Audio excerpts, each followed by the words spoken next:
शुरुआत हुई थी अर्जुन के सवाल से, जिसमें अर्जुन ने कहा था कि आपने जिन अत्यंत गुह्य आध्यात्मिक विषयों का मुझे उपदेश दिया है उसे सुनकर अब मेरा मोह दूर हो गया है। 399 नंबर पेज है। ऐसे करते करते अर्जुन ने आग्रह किया था कि मुझे जो आप बोल रहे हो उसको पुष्टि करने के लिए मुझे आप कुछ ऐसा बताएं जिससे कि मैं विश्वास कर सकूं, और अधिक विश्वास कर सकूं, अपने संकल्प को और अधिक दृढ़ कर सकूं, और इन फ्यूचर कोई ऐसा पूछे तो उसे भी इसका प्रमाण मिले। तो इस प्रकार महायोगेश्वर भगवान ने अर्जुन को अपना विश्व रूप दिखलाया। एक पेज नंबर श्लोक संख्या 9 है।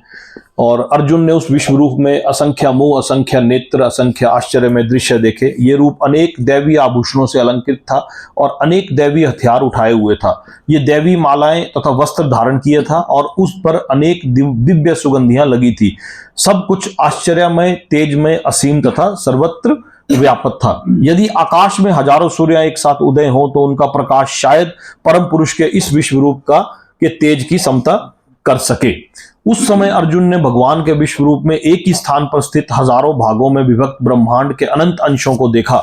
तब मोहग्रस्त एवं आश्चर्यचकित रोमांचित हुए अर्जुन ने प्रणाम करने के लिए मस्तक झुकाया और हाथ जोड़कर भगवान से प्रार्थना करने लगा। हे भगवान, मैं आपके शरीर में देवताओं तथा अन्य विविध जीवों को एकत्र देख रहा हूं। मैं कमल पर आसीन शिवजी, ब्रह्मा, शिवजी तथा समस्त ऋषियों एवं दिव्य सर्पों को देख रहा हूं। हे विश्वेश्वर, मैं आपके शरीर में अनेकानेक हाथ, पेट, मुंह तथा अनेक आंखें देख रहा हूं जो सर्वत्र फैले हैं और जिनका अंत नहीं है। आप में ना अंत दिखता है, ना मध्य और ना आदि। आपके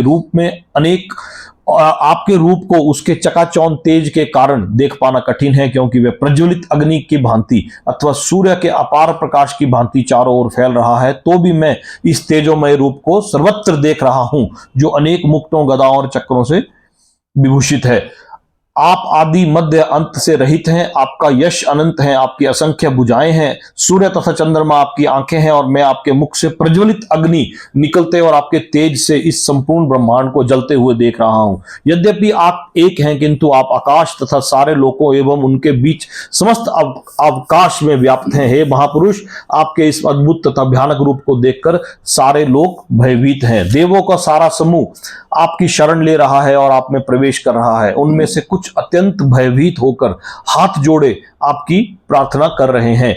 महर्षियों तथा सिद्धों के समूह कल्याण हो कहकर वैदिक स्तोत्रों का पाठ करते हुए आपकी स्तुति कर रहे हैं। शिव के विविध रूप आदित्य गण, वसु, साध्या, विश्वदेव, दोनों अश्वनी कुमार, मरुदगण, पितृगण, गंधर्व, यक्ष, असुर तथा सिद्ध देव सभी आपको आश्चर्यपूर्वक देख रहे हैं। हे महाबाहु, आपके अनेक मुख, नेत्र, बाहु, जंघा, पेट तथा भयानक दांतों वाले विराट रूप को देखकर देवता गण सहित सभी लोग अत्यंत विचलित हैं और उन्हीं की तरह मैं भी हूं।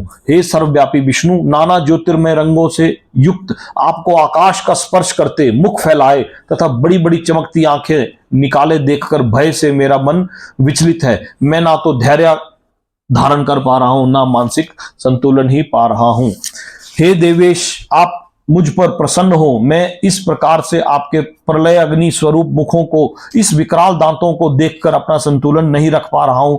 मैं सब ओर से मोहग्रस्त हो रहा हूं। धृतराष्ट्र के सारे पुत्र और समस्त सहायक राजाओं सहित तथा भीष्म, द्रोण, कर्ण एवं हमारे प्रमुख योद्धा भी आपके विकराल रूप मुख में प्रवेश कर रहे हैं। उनमें से कुछ के शिरों को तो मैं आपके दांतों के बीच चूर्णित हुए देख रहा हूं। जिस प्रकार नदियों की अनेक तरंगे समुद्र में प्रवेश करती हैं, उसी प्रकार समस्त महान योद्धा भी आपके प्रज्वलित मुखों में प्रवेश कर रहे हैं।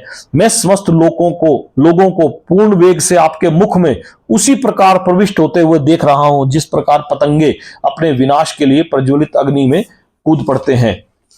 हे विष्णु, मैं देखता हूं कि आपके प्रज्वलित मुखों से सभी दिशाओं के लोगों को निगलते जा रहे हैं। आप सारे ब्रह्मांड को अपने तेज से आपूरित करके अपनी विकराल झुलसाती किरणों सहित प्रकट हो रहे हैं। हे देवेश, कृपया करके मुझे बतलाइए कि इतने उग्र रूप में आप कौन हैं। मैं आपको नमस्कार करता हूं, कृपया मुझ पर प्रसन्न हो। आप आदि भगवान हैं। मैं आपको जानना चाहता हूं, क्योंकि मैं नहीं जान पा रहा हूं कि आपका प्रयोजन क्या है। तो इसके बाद भीष्म, द्रोण, जयद्रथ, कर्ण तथा अन्य महान योद्धा पहले ही मेरे द्वारा मारे जा चुके हैं, ये भगवान बोल रहे हैं। अतः तुम उनका वध करो और तनिक भी विचलित ना हो। तुम केवल युद्ध करो, युद्ध में तुम अपने शत्रुओं को परास्त करोगे। संजय ने धृतराष्ट्र से कहा, हे राजा, भगवान के मुख से इन वचनों को सुनकर कांपते हुए अर्जुन ने हाथ जोड़कर उन्हें बारंबार नमस्कार किया। फिर उनसे भयभीत होकर अवरुद्ध स्वर में कृष्ण को इस प्रकार कहा, हे ऋषिकेश, आपके नाम के श्रवण से सारा संसार हर्षित होता है और सभी लोग आपके प्रति अनुरक्त होते हैं। यद्यपि सिद्ध पुरुष आपको नमस्कार करते हैं, किंतु असुरगण भयभीत हैं और इधर उधर भाग रहे हैं। ये ठीक ही हुआ है। हे महात्मा, आप ब्रह्मा से भी बढ़कर हैं, आप आदि सृष्टा हैं, तो फिर वे आपको नमस्कार क्यों ना करें। हे अनंत, हे देवेश, हे जगन निवास, आप परम स्रोत, अक्षर, कारणों के कारण तथा ऐसे भौतिक जगत से परे हैं। आप आदि देव, सनातन पुरुष तथा दृश्य जगत के परम आश्रय हैं। आप सब कुछ जानने वाले हैं और आप ही सब कुछ हैं जो जानने योग्य है। आप भौतिक गुणों से परे परम आश्रय हैं। हे अनंत रूप, ये संपूर्ण दृश्य जगत आपसे व्यापक है। आपको अपना मित्र मानते हुए मैंने हठ पूर्वक आपको हे कृष्ण, हे यादव जैसे सखा जैसे संबोधनों से पुकारा, क्योंकि मैं आपकी महिमा को नहीं जानता था। मैंने मूर्खतावश या प्रेमवश जो कुछ भी किया है, कृपया उसके लिए मुझे क्षमा करें। यही नहीं, मैंने कई बार आराम करते समय एक साथ लेटे हुए या एक साथ खाते या बैठे हुए, कभी अकेले में तो कभी मित्रों के समक्ष आपका अनादर किया है। हे अच्युत, मेरे इन समस्त अपराधों को क्षमा करें। आप प्रत्येक जीव द्वारा पूजनीय भगवान हैं, अतः मैं गिरकर सादर प्रणाम करता हूं, आपकी कृपा की याचना करता हूं। जिस प्रकार पिता अपने पुत्र की ढिठाई सहन करता है, या मित्र अपने मित्र की घृष्टता सह लेता है, या प्रिय अपनी प्रिया का अपराध सहन कर लेता है, उसी प्रकार आप कृपा करके मेरी त्रुटियों को सहन कर लें। पहले कभी ना देखे गए आपके इस विराट रूप का दर्शन करके मैं पुलकित हो रहा हूं, किंतु साथ ही मेरा मन भयभीत हो रहा है। अतः आप मुझ पर कृपा करें और हे देवेश, हे जगन निवास, अपना पुरुषोत्तम भगवत स्वरूप पुनः दिखाएं। हे विराट रूप, हे सहस्त्रभुज भगवान, मैं आपके मुकुटधारी चतुर्भुज रूप का दर्शन करना चाहता हूं, जिसमें आप अपने चारों हाथों में शंख, चक्र, गदा तथा पद्म धारण किए हुए हों। मैं उसी रूप को देखने की इच्छा करता हूं। भगवान ने कहा, हे अर्जुन, मैंने प्रसन्न होकर अपनी अंतरंगा शक्ति के बल पर तुम्हें इस संसार में अपने इस परम विश्व रूप का दर्शन कराया। इसके पूर्व अन्य किसी ने इस असीम तथा तेजोमय आदि रूप को कभी नहीं देखा था। हे कुरुश्रेष्ठ, तुमसे पूर्व मेरे इस विश्व रूप को कभी किसी ने नहीं देखा, क्योंकि मैं ना तो वेदाध्ययन के द्वारा, ना यज्ञ, दान, पुण्य या कठिन तपस्या के द्वारा इस रूप में इस संसार में देखा जा सकता हूं। संजय ने धृतराष्ट्र से कहा, अर्जुन के इस प्रकार कहे जाने के बाद भगवान कृष्ण ने अपना असली चतुर्भुज रूप प्रकट किया और अंत में 2 भुजाओं वाला अपना रूप प्रदर्शित करके भयभीत अर्जुन को धैर्य बंधाया। जब अर्जुन ने कृष्ण को उनके आदि रूप में देखा तो कहा, हे जनार्दन, आपके इस अति सुंदर मानवीय रूप को देखकर मैं अब स्थिरचित हो गया हूं। मैंने अपनी प्राकृत अवस्था प्राप्त कर ली है। हे अर्जुन, तुम मेरे जिस रूप को इस समय देख रहे हो उसे देख पाना अत्यंत दुष्कर है। यहां तक कि देवता भी इस अत्यंत प्रिय रूप को देखने की ताक में रहते हैं। तुम अपने दिव्य नेत्रों से जिस रूप का दर्शन कर रहे हो उसे ना तो वेदाध्ययन से, ना कठिन तपस्या से, ना दान से, ना पूजा से ही जाना जा सकता है। कोई इन साधनों के द्वारा मुझे मेरे रूप को नहीं देख सकता। हे अर्जुन, केवल अनन्य भक्ति द्वारा मुझे उस रूप में समझा जा सकता है जिस रूप में मैं तुम्हारे समक्ष खड़ा हूं, और इसी प्रकार मेरा साक्षात दर्शन भी किया जा सकता है। केवल इसी विधि से तुम मेरे ज्ञान के रहस्य को पा सकते हो। जो व्यक्ति सकाम कर्मों तथा मनोधर्म के कलमश से मुक्त होकर मेरी शुद्ध भक्ति में तत्पर रहता है, जो मेरे लिए कर्म करता है और जो मुझे ही जीवन लक्ष्य समझता है, और जो प्रत्येक जीव से मैत्री भाव रखता है, वह निश्चय ही मुझे प्राप्त करता है। ये 55वां श्लोक के साथ भगवान ने विराट रूप का अर्जुन को दिखाया था। लेकिन इसके आखिरी के 3 श्लोकों में कुछ ऐसा छुपा हुआ था जिसके बाद अर्जुन के मन में सवाल आया। क्या थे आखिरी के 3 श्लोक? अंतरंगा शक्ति, इंटरनल।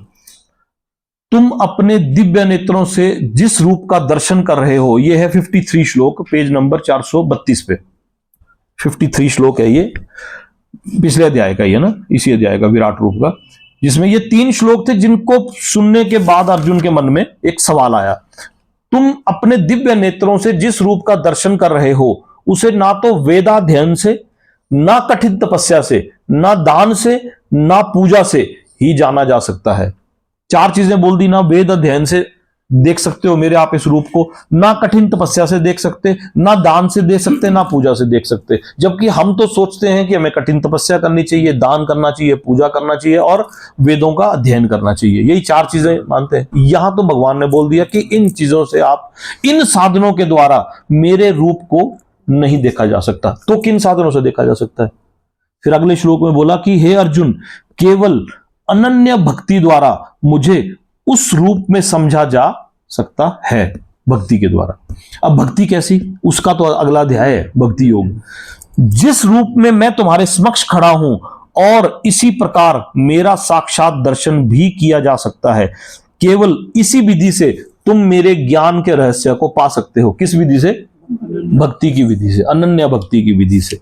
हे अर्जुन, जो व्यक्ति सकाम कर्मों तथा मनोधर्म के कलमश से मुक्त होकर, सकाम कर्म हो गए कर्म योग, सकाम कर्मों से तथा मनोधर्म के कलमश से, मनोधर्म हम अपनी मर्जी से कोई धर्म बना लेते हैं, उसके कलमश से मुक्त होकर मेरी शुद्ध भक्ति में तत्पर रहता है। अब भक्ति भी नहीं, शुद्ध भक्ति में तत्पर। भक्ति में तो दुनिया तत्पर है, हर एक आदमी सोचता है कि मैं भक्ति कर रहा हूं, लेकिन मेरी शुद्ध भक्ति में जो तत्पर रहता है, जो मेरे लिए ही कर्म करता है, जो मुझे ही जीवन लक्ष्य समझता है और जो प्रत्येक जीव से मैत्री भाव रखता है। ये बोला था कि जो पीछे आया था एक जगह है ना, जो कुत्ता, गाय, हथनी, उस सब के लिए मैं, जो प्रत्येक जीव से मैत्री भाव रखता है, वह निश्चय ही मुझे प्राप्त करता है। भगवान ने विराट रूप दिखाने के बाद बोल दिया कि कौन व्यक्ति मुझे प्राप्त कर सकता है।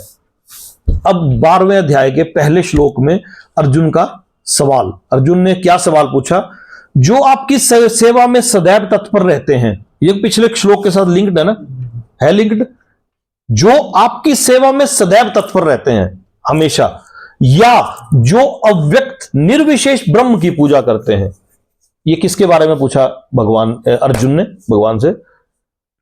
जो आपकी सेवा में सदैव तत्पर रहते हैं, हमेशा आपके लिए काम कर रहे हैं, या जो अव्यक्त निर्विशेष ब्रह्म की पूजा करते हैं। ये इन दोनों में से किसे अधिक पूर्ण सिद्ध माना जाए? Comparison, comparison. जो आपकी पूजा करते हैं, या जो किसी और की पूजा करते हैं, या निर्विशेष ब्रह्म की पूजा करते हैं, या निराकार रूप में पूजा करते हैं। एक है साकार रूप में पूजा करना, एक निराकार रूप में पूजा करना। दो चीजों के बारे में। एक साकार रूप, साकार रूप है हम भगवान के मूर्ति को देख के अर्चना विग्रह में हम मानते हैं कि यहां पर भगवान का, भगवान तो सब जगह है, लेकिन जैसे हमारा एक घर है वैसे भगवान का घर मंदिर है। हम मानते हैं ऐसा कि भगवान का घर मंदिर है, हम मंदिर के में भगवान की पूजा करते हैं। ठीक है, 12वां अध्याय आपने बहुत बार सुना होगा, लेकिन आज हम इसको एक नए तरीके से समझेंगे, है ना। तो इसमें एक दो तरह के उपासक हैं, एक निराकार रूप में उपासना करने वाले, एक साकार रूप में उपासना करने वाले। एक तू ही निरंकार या निराकार बोलते हैं ना, निराकार। जो साकार रूप के, निराकार रूप वाले किसकी उपासना करते हैं? उनके सामने तो कुछ भी नहीं होता, होता किसी, हम लोग मूर्ति के सामने मंदिर में बैठ के भगवान की पूजा कर रहे हैं, हमारे सामने कुछ है, आंखें बंद कर रहे थे हम उसी का ध्यान कर रहे हैं। निराकार वाले किसका ध्यान कर रहे हैं? निराकार वाले तो भगवान को नहीं मानते, नहीं मानते ना। राधा, ये जो राधा स्वामी निरंकारी, ये सब तो भगवान को नहीं मानते, तो ये किसकी पूजा करते हैं फिर? तो यहां अर्जुन का सवाल था कि वो जो आपकी पूजा करते हैं, या जो आपकी पूजा ना करके अन्यों की पूजा करते हैं, उन दोनों में से किसे अधिक पूर्ण सिद्ध माना जाए, यानी कि आपको कौन प्रिय है। इस अध्याय में दो सवाल हैं, मैंने मैसेज में भी लिखा था। यदि आप भक्ति नहीं कर सकते तो क्या करें? आपसे भक्ति नहीं हो रही, तब क्या करें? भगवान के प्रिय कैसे बने? और दूसरा सवाल है कि भगवान को कौन प्रिय है। ये दो सवालों के जवाब भगवान ने इस अध्याय में दिए। अर्जुन ने सवाल है कि जो आपकी सेवा में सदैव तत्पर रहते हैं वो अधिक श्रेष्ठ है, या जो अव्यक्त निर्विशेष ब्रह्म की पूजा करते हैं वो अधिक श्रेष्ठ है। श्रेष्ठ कौन है इन दोनों में से? आपको कौन प्रिय है? और अगर कोई भक्ति नहीं कर सकता तो वो क्या करे? ठीक है, इसका एक आखिरी पैरा है इसी अध्याय के, इसके तात्पर्य का। इस तरह सचमुच से अध्यात्मवादियों की दो श्रेणियां हैं। अब अर्जुन ये निश्चित कर लेना चाहता है कि कौन सी विधि सुगम है। और इन दोनों श्रेणियों में से कौन सर्वाधिक पूर्ण है? दूसरे शब्दों में वह अपनी स्थिति स्पष्ट कर लेना चाहता है, अपनी स्थिति, क्योंकि वो तो भगवान को मानने लग गया, उसने विराट रूप देख लिया और वो उनकी पूजा करने लग गया। वो अपनी स्थिति स्पष्ट कर लेना चाहता है क्योंकि वह कृष्ण के सगुण रूप के प्रति अनुरक्त है, यानी कि attached to the personal form of Krishna.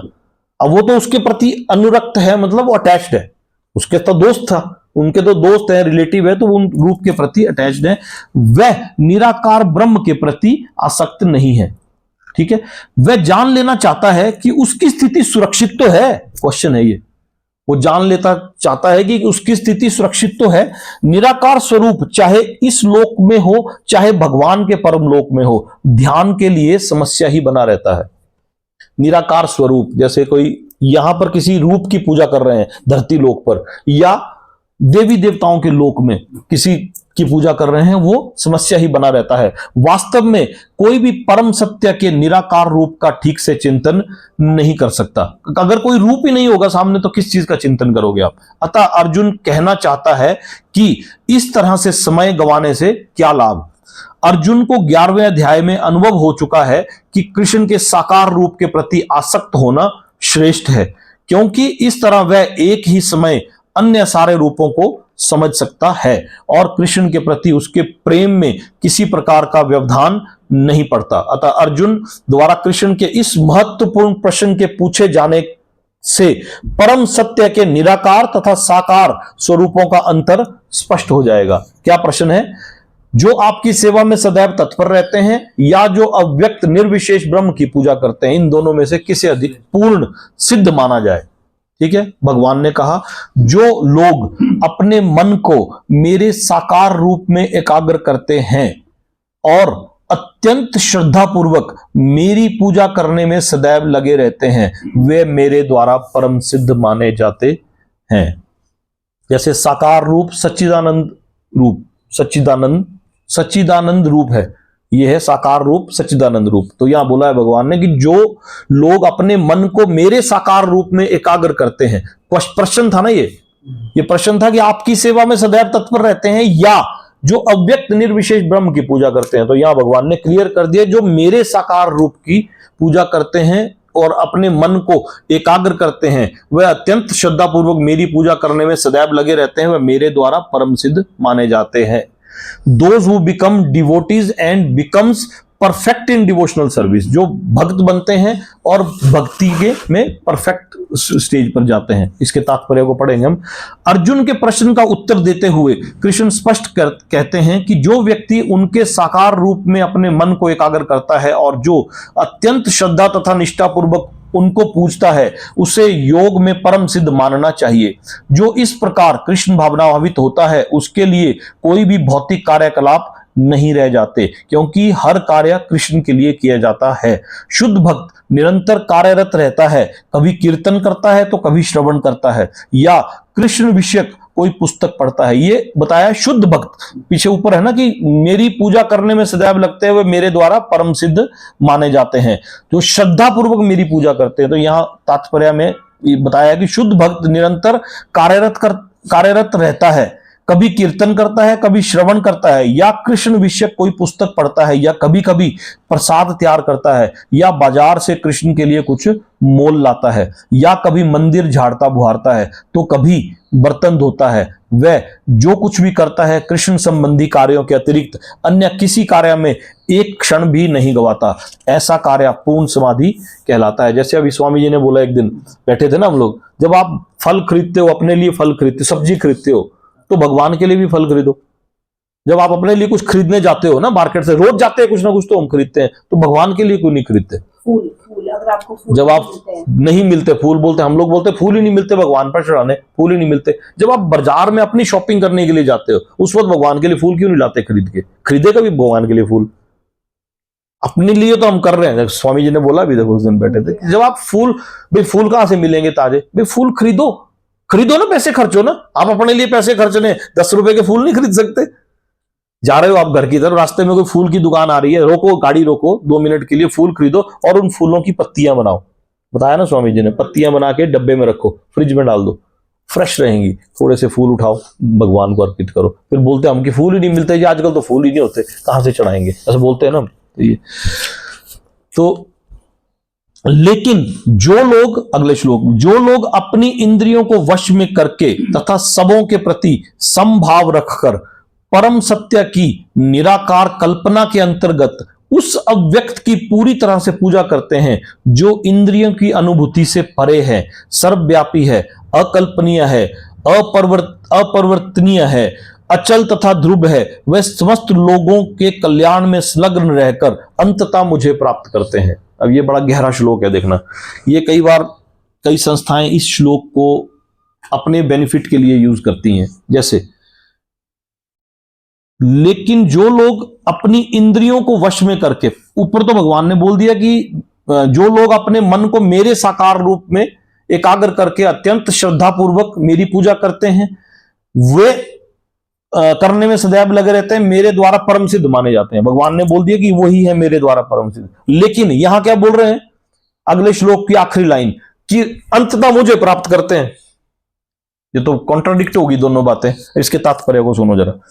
जो लोग भगवान कृष्ण की प्रत्यक्ष पूजा ना करके अप्रत्यक्ष विधि से उसी उद्देश्य को प्राप्त करने का प्रयत्न करते हैं, मतलब प्रत्यक्ष विधि की पूजा नहीं कर रहे हैं, अप्रत्यक्ष विधि से, कोई और विधि से, कुछ और किसी को भगवान मान के उद्देश्य की प्राप्ति करने का प्रयत्न करते हैं, वे भी अंततः कृष्ण को ही प्राप्त होते हैं।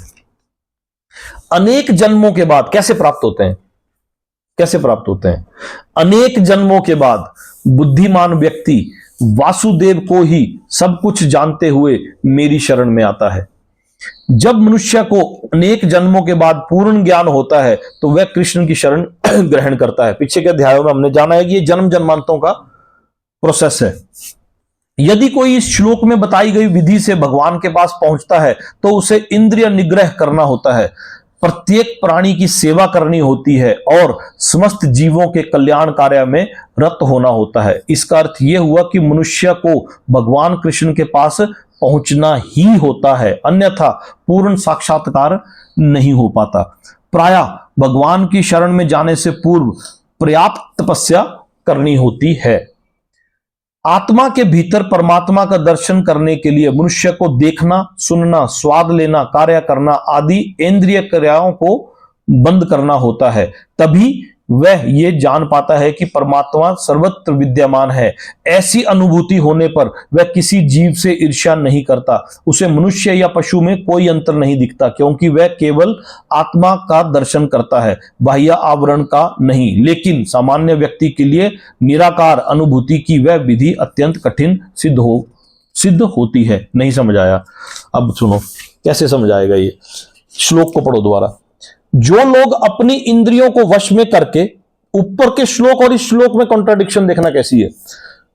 जो लोग अपनी इंद्रियों को वश में करके सबों के प्रति समभाव रखकर, समभाव होता है इक्वली डिस्पोज्ड टू एवरीवन, एक जैसा भाव, सबके लिए, एक मित्र है उसके लिए भी एक भाव, शत्रु है उसके लिए भी एक भाव रखकर परम सत्य की निराकार कल्पना के अंतर्गत, अब वो उस साकार रूप की दर्शन पूजा तो कर नहीं रहे, लेकिन वो कल्पना कर रहे हैं। कल्पना के समय क्या होगा कि कल्पना करते करते करते करते कभी कभी ध्यान फिर भगवान के ऊपर चला जाएगा, फिर वो भटकेंगे, नहीं नहीं नहीं भगवान को तो हमने मानना नहीं है। फिर कल्पना, फिर वो किसका ध्यान करेंगे? हमारे मन में हम ध्यान करने के लिए बैठते हैं, आप माला का जाप करने के लिए बैठते तो कुछ दिमाग में कोई छवि लेके बैठते हो। अब आपको यह बताया जाए कि इस छवि का तो ध्यान नहीं करना, फिर आप किसका ध्यान करोगे? जैसे मेरे को एक बात याद आती है, एक बार आसारा उसके पास, ओशो के पास एक शिष्य गया, कोई मुझे अपना शिष्य बनाइए, मुझे अपना शिष्य बना लीजिए। बोले मैं बना लूंगा आपको शिष्य, लेकिन मैं आपके कान में एक शब्द कहूंगा, जब आप मेरे पास आओगे तो आपके कान में वो शब्द नहीं होना चाहिए, आपको वो शब्द भूल गया होना चाहिए। बोला ठीक है जी बताइए। उसके कान में बोला बंदर, वो उसके दिमाग में घूम रहा है बंदर। अगले दिन वो आया कि वो बोले कि मेरे को अपना शिष्य, बोले जो मैंने बोला था वो निकल गया दिमाग से, कहां से निकलेगा?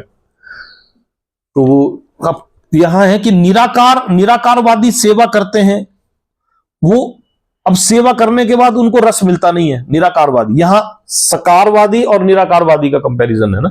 निराकारवादी सेवा करते हैं, सेवा करने के बाद रस उन्हें मिलता नहीं, क्योंकि एक्चुअल रूप में है ही नहीं जिस रूप का वो ध्यान करेंगे। जब उनको नहीं मिलता तो उनकी जरूरत पूरी नहीं होगी। जब उनकी जरूरत पूरी नहीं होती, रस का अनुभव उन्हें मिलेगा नहीं, तो वो लोग क्या करते हैं, आगे देखना श्लोक में, निराकार कल्पना के अंतर्गत उस अव्यक्त की पूरी तरह से पूजा करते हैं जो इंद्रियों की अनुभूति से परे है, जो है ही नहीं। ठीक है, जो सर्वव्यापी है, अकल्पनीय है, मतलब इंद्रियों की अनुभूति से परे भी है और उनके हिसाब से वो सर्वव्यापी भी है और अकल्पनीय भी है। ठीक है, अकल्पनीय है, अपरिवर्तनीय है, अचल तथा ध्रुव है। अब देखना अगली लाइन में, वे समस्त लोगों के कल्याण में संलग्न रहकर अंततः मुझे प्राप्त करते हैं। क्या होता है कि जब कोई ऐसी संस्थाओं में लोग जुड़ते हैं, ऐसी संस्थाओं में लोग जुड़ते हैं, साकार रूप की नहीं, निराकार रूप की किसी ऐसी संस्थाओं में लोग जुड़ते हैं, धीरे धीरे वो क्या करते हैं, वो किसी समाज कल्याण के कार्यों में कोई स्कूल खुलवा देंगे, अनाथ आश्रम खुलवा देंगे, बड़ी बड़ी संस्थाएं खुलवा देंगे।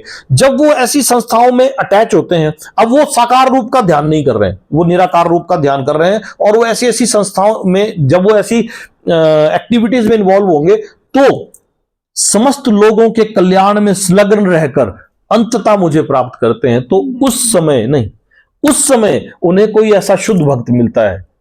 उस समय क्या होता है, वो बहस करते हैं। फिर नहीं, आप उस वक्त साकारवादी और निराकारवादी, बहस कौन करेगा, पहले तो उसको वहां पहुंचना पड़ेगा, मतलब उन लोगों की संगति में आना पड़ेगा। वो समाज कल्याण के जब कार्य करेंगे, जब समाज कल्याण के आप कार्य करेंगे, तो वहां पर कोई ऐसा शुद्ध भक्त उनको मिलेगा समाज कल्याण के कार्य करती वक्त, जो अपना तर्क रखेगा, वो अपना तर्क रखेंगे, वो बोलेंगे कि अहम ब्रह्मस्मि, मतलब, और वो बोलेगा कि नहीं साकार रूप में वो है। तो जब वो ऐसे भक्तों की संगति में आते हैं, फिर वो इस श्लोक का वो देंगे, क्या ये देंगे कि श्लोक का, कि जो लोग अपनी इंद्रियों को वश में करके देखो हमने अपनी इंद्रियों को वश में किया हुआ है, सबों के प्रति समभाव रखा हुआ है, परम सत्य को निराकार कल्पना के अंतर्गत उस अव्यक्त की पूरी तरह से हम लोग पूजा करते हैं, जो इंद्रियों की अनुभूति से परे है। इंद्रियों की अनुभूति से परे आप मूर्ति को टच कर सकते हो, लेकिन वो तो जिसकी पूजा कर रहे हैं वो सर्वव्यापी है, अकल्पनीय है, अपरिवर्तनीय है। वो बोल रहे हैं ये लोग, कौन, वो अपरिवर्तनीय है, अचल तथा ध्रुव है, वे समस्त लोगों के कल्याण में संलग्न रहकर अंततः मुझे प्राप्त करते हैं। तो वो बोलते हैं कि देखो हम लोगों का कल्याण भी कर रहे हैं, हमारे अनाथ आश्रम भी खोले हैं, स्कूल भी खोले हैं, ये, लेकिन अंततः वो भगवान को कैसे प्राप्त करते हैं, आगे वो और क्लियर होगा। वहां पर वो शुद्ध भक्तों के साथ मिलते हैं, और वहां पर जब वो अपने श्लोक कोट करते हैं, वो शुद्ध भक्त अपने श्लोक कोट करते हैं कि भगवान गीता में ये भी बोलते हैं, आप ही की गीता में भगवान ने ये कहा है, लेकिन वो आखिरी लाइन को अंततः कैसे प्राप्त करते हैं, क्योंकि वो शुद्ध भक्तों की संगति में आते हैं। पहले तो उनको शुद्ध भक्तों की संगति में आने के लिए वो काम करते हैं। वो अभी अगले श्लोकों में और ज्यादा क्लियर हो जाएगा, है ना। जिन लोगों के मन परमेश्वर के अव्यक्त निराकार स्वरूप के प्रति आसक्त हैं, उनके लिए प्रगति कर पाना अत्यंत कष्टप्रद है। अगले श्लोक में भगवान ने यह भी बोल दिया कि जिन लोगों के मन परमेश्वर के अव्यक्त निराकार स्वरूप के प्रति आसक्त हैं। निर्विशेषवाद का रास्ता क्यों कठिन है?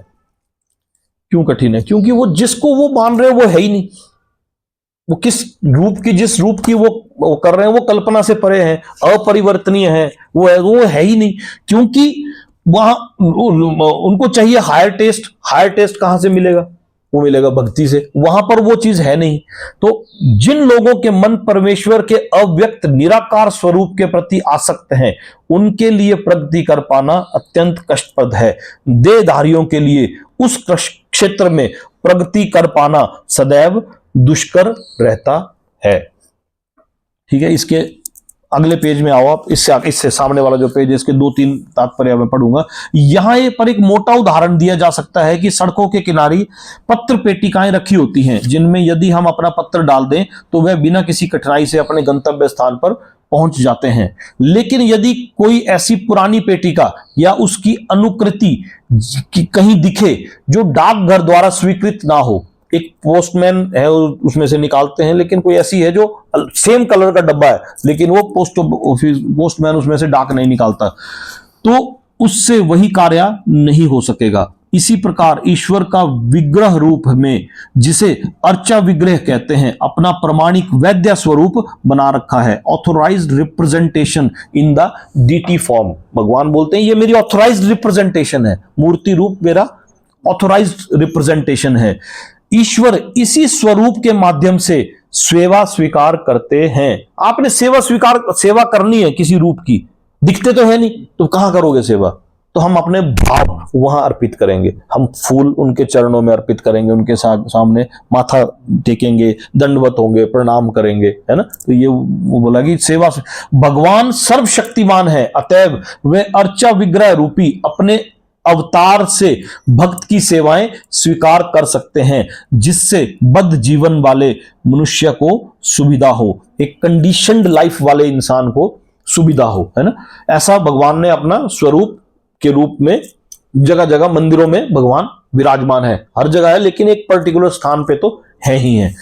इस प्रकार भक्त को भगवान के पास सीधे और तुरंत ही पहुंचने में कोई कठिनाई नहीं होती, लेकिन जो लोग आध्यात्मिक साक्षात्कार के लिए निराकार विधि का अनुसरण करते हैं, उनके लिए ये मार्ग कठिन है। उन्हें उपनिषदों जैसे वैदिक साहित्य के माध्यम से अव्यक्त स्वरूप को समझना होता है, उन्हें भाषा सीखनी होती है, इंद्रियतीत अनुभूतियों को समझना होता है और इन समस्त विधियों का ध्यान रखना होता है। ये सब एक सामान्य व्यक्ति के लिए सुगम नहीं होता। किसके बारे में बोल रहे हैं? ये जो व्यक्त रूप की पूजा, साकार रूप को नहीं मानते, उनके बारे में।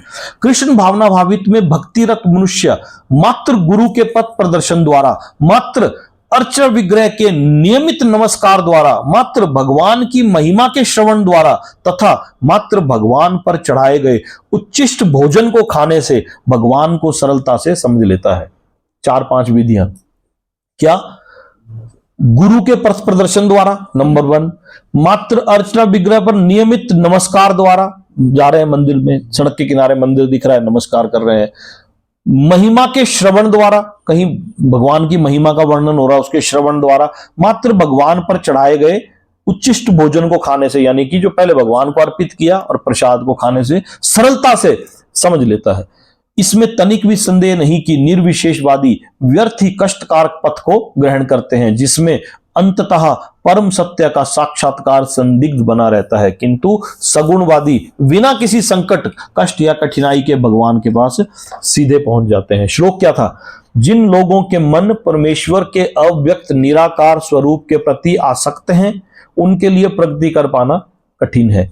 देहधारियों के लिए उस क्षेत्र के प्रति में प्रगति कर पाना सदैव दुष्कर रहता है। लेकिन अगला श्लोक, अगले श्लोक में आओ 6-7 में। लेकिन तो इसमें श्लोक में नहीं है, लेकिन जो अब क्या बोला कि उनके लिए मुश्किल है, बता दिया पहले श्लोक में। अब जो अपने सारे कार्यों को मुझ में अर्पित करके तथा अविचलित भाव से मेरी भक्ति करते हुए मेरी पूजा करते हैं, जो अपने सारे कार्यों को मुझ में अर्पित करके तथा अविचलित भाव से, अविचलित होता है अनडेविएटेड, अविचलित भाव से मेरी भक्ति करते हुए मेरी पूजा करते हैं और अपने चित्तों को मुझ पर स्थित करते हैं, निरंतर मेरा ध्यान करते हैं, उनके लिए हे पार्थ, मैं जन्म मृत्यु के सागर से शीघ्र उद्धार करने वाला हूं। जो साकार रूप को जन्म मृत्यु के सागर से शीघ्र उद्धार करने वाला हूं, यानी कि जो मेरे साकार रूप को मानने वाले उनको मैं इस भव सागर से पार कर दूंगा। यहां यह स्पष्ट कहा गया है कि भक्त जन अत्यंत भाग्यशाली है कि वह भगवान उनका इस भव सागर से तुरंत ही उद्धार कर देते हैं। शुद्ध भक्ति करने पर मनुष्य को इसकी अनुभूति होने लगती है कि ईश्वर महान है और जीवात्मा उनके अधीन है। उनका कर्तव्य है कि वह भगवान की सेवा करे और यदि वह ऐसा नहीं करता तो उसे माया की सेवा करनी होगी। 2 सेवाएं हैं, आके कुछ तो करोगे। इंद्रियां या तो भगवान पे लगा दो या कहीं और जगह लगेंगी, है ना।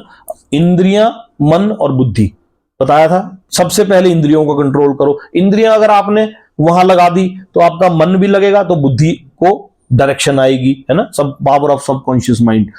पहले कहा जा चुका है कि केवल भक्ति से परमेश्वर को जाना जा सकता है। अतः मनुष्य को चाहिए कि वह पूर्ण रूप से भक्त बने। भगवान को प्राप्त करने के लिए वह अपने मन को कृष्ण में पूर्णतया एकाग्र करे। वह कृष्ण के लिए ही कर्म करे, चाहे वह जो भी कर्म करे लेकिन वह कर्म केवल कृष्ण के लिए ही होना चाहिए। भक्ति का यही आदर्श है। भक्त भगवान को प्रसन्न करने के अतिरिक्त और कुछ भी नहीं चाहता।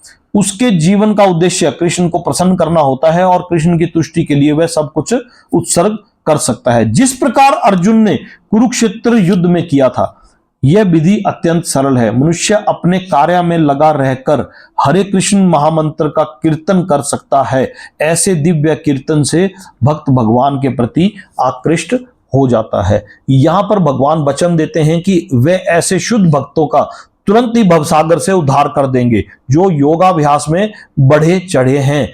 वे योग द्वारा अपनी आत्मा को इच्छानुसार किसी भी लोक में ले जा सकते हैं और अन्य लोग इस अवसर को विभिन्न प्रकार से उपयोग में लाते हैं। लेकिन जहां तक भक्त का संबंध है उसके लिए यहां यह स्पष्ट कहा गया है कि स्वयं भगवान ही उसे ले जाते हैं। भक्त को वैकुंठ में जाने से पूर्व अनुभवी बनने के लिए प्रतीक्षा नहीं करनी पड़ती। वराह पुराण में एक श्लोक आता है जिसमें कहा गया है कि वैकुंठ लोक में आत्मा को जाने के लिए भक्त को अष्टांग योग साधने की आवश्यकता नहीं पड़ती। इसका भार भगवान स्वयं अपने ऊपर ले लेते हैं, क्योंकि श्लोक में कहा कि मैं जन्म मृत्यु के सागर से शीघ्र ही उद्धार कर देता हूं। यहां इसके भगवान बोलते हैं कि उन्हें अष्टांग योग की साधना की जरूरत नहीं पड़ती, इसका भार स्वयं अपने ऊपर ले लेते हैं। यहां पर स्पष्ट कह रहे हैं कि स्वयं ही उद्धारक बनते हैं, डिलीवरर। उद्धारक होता है डिलीवरर बनते हैं। बालक अपने माता पिता द्वारा अपने आप रक्षित होता रहता है, जिससे उसकी स्थिति सुरक्षित रहती है। इसी प्रकार भक्त को योगाभ्यास द्वारा अन्य लोकों में जाने के लिए प्रयत्न करने की आवश्यकता नहीं होती, अपितु भगवान अपने अनुग्रहवश स्वयं ही अपने पक्षी वाहन गरुड़ पर सवार होकर तुरंत आते हैं और भक्त को भवसागर से उबार ले जाते हैं।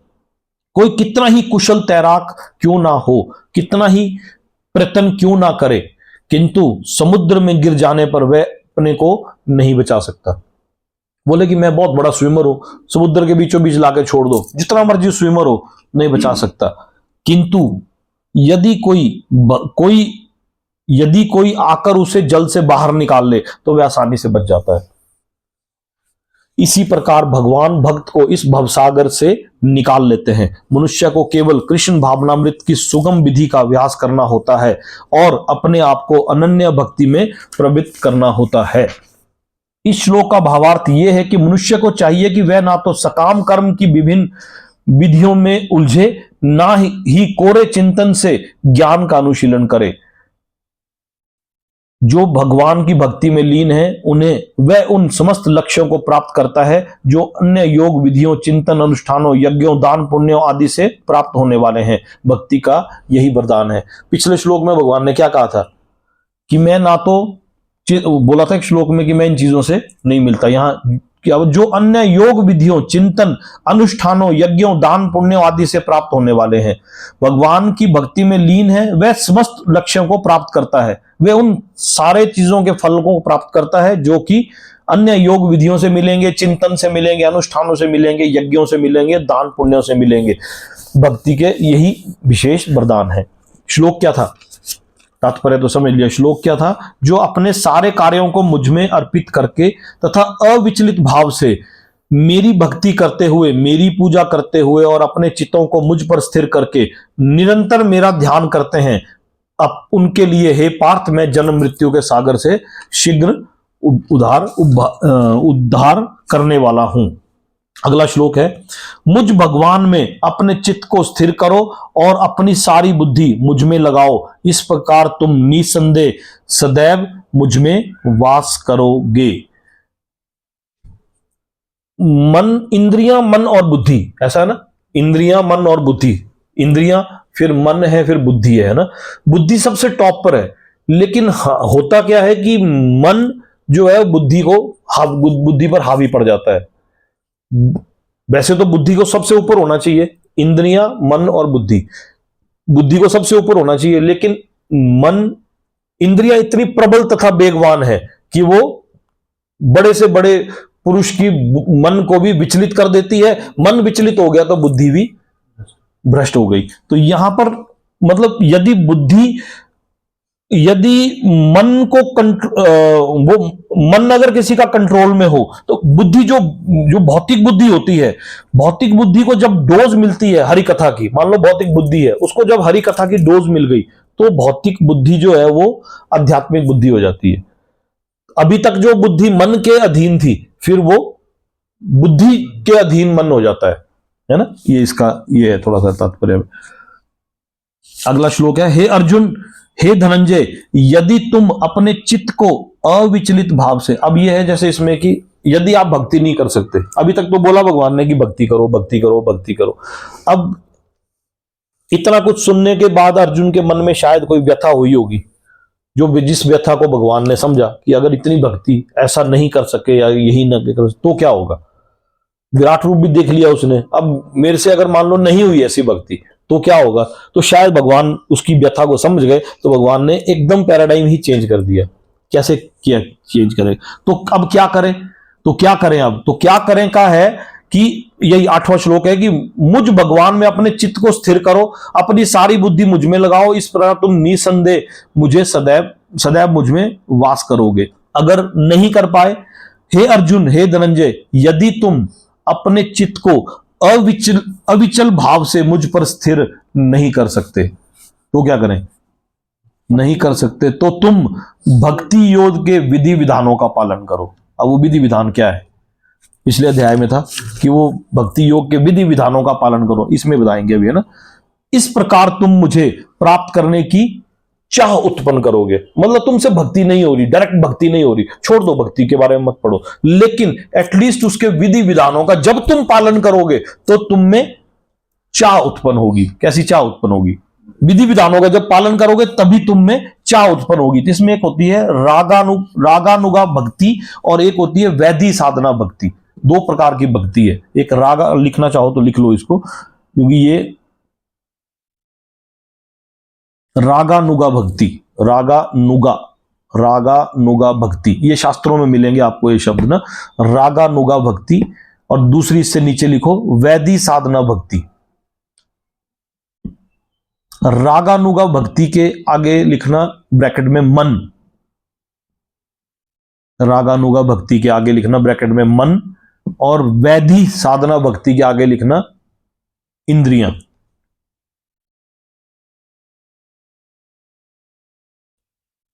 यहां पर इस श्लोक में विधि विधानों का पालन करो, यानी कि वैधि साधना भक्ति करो।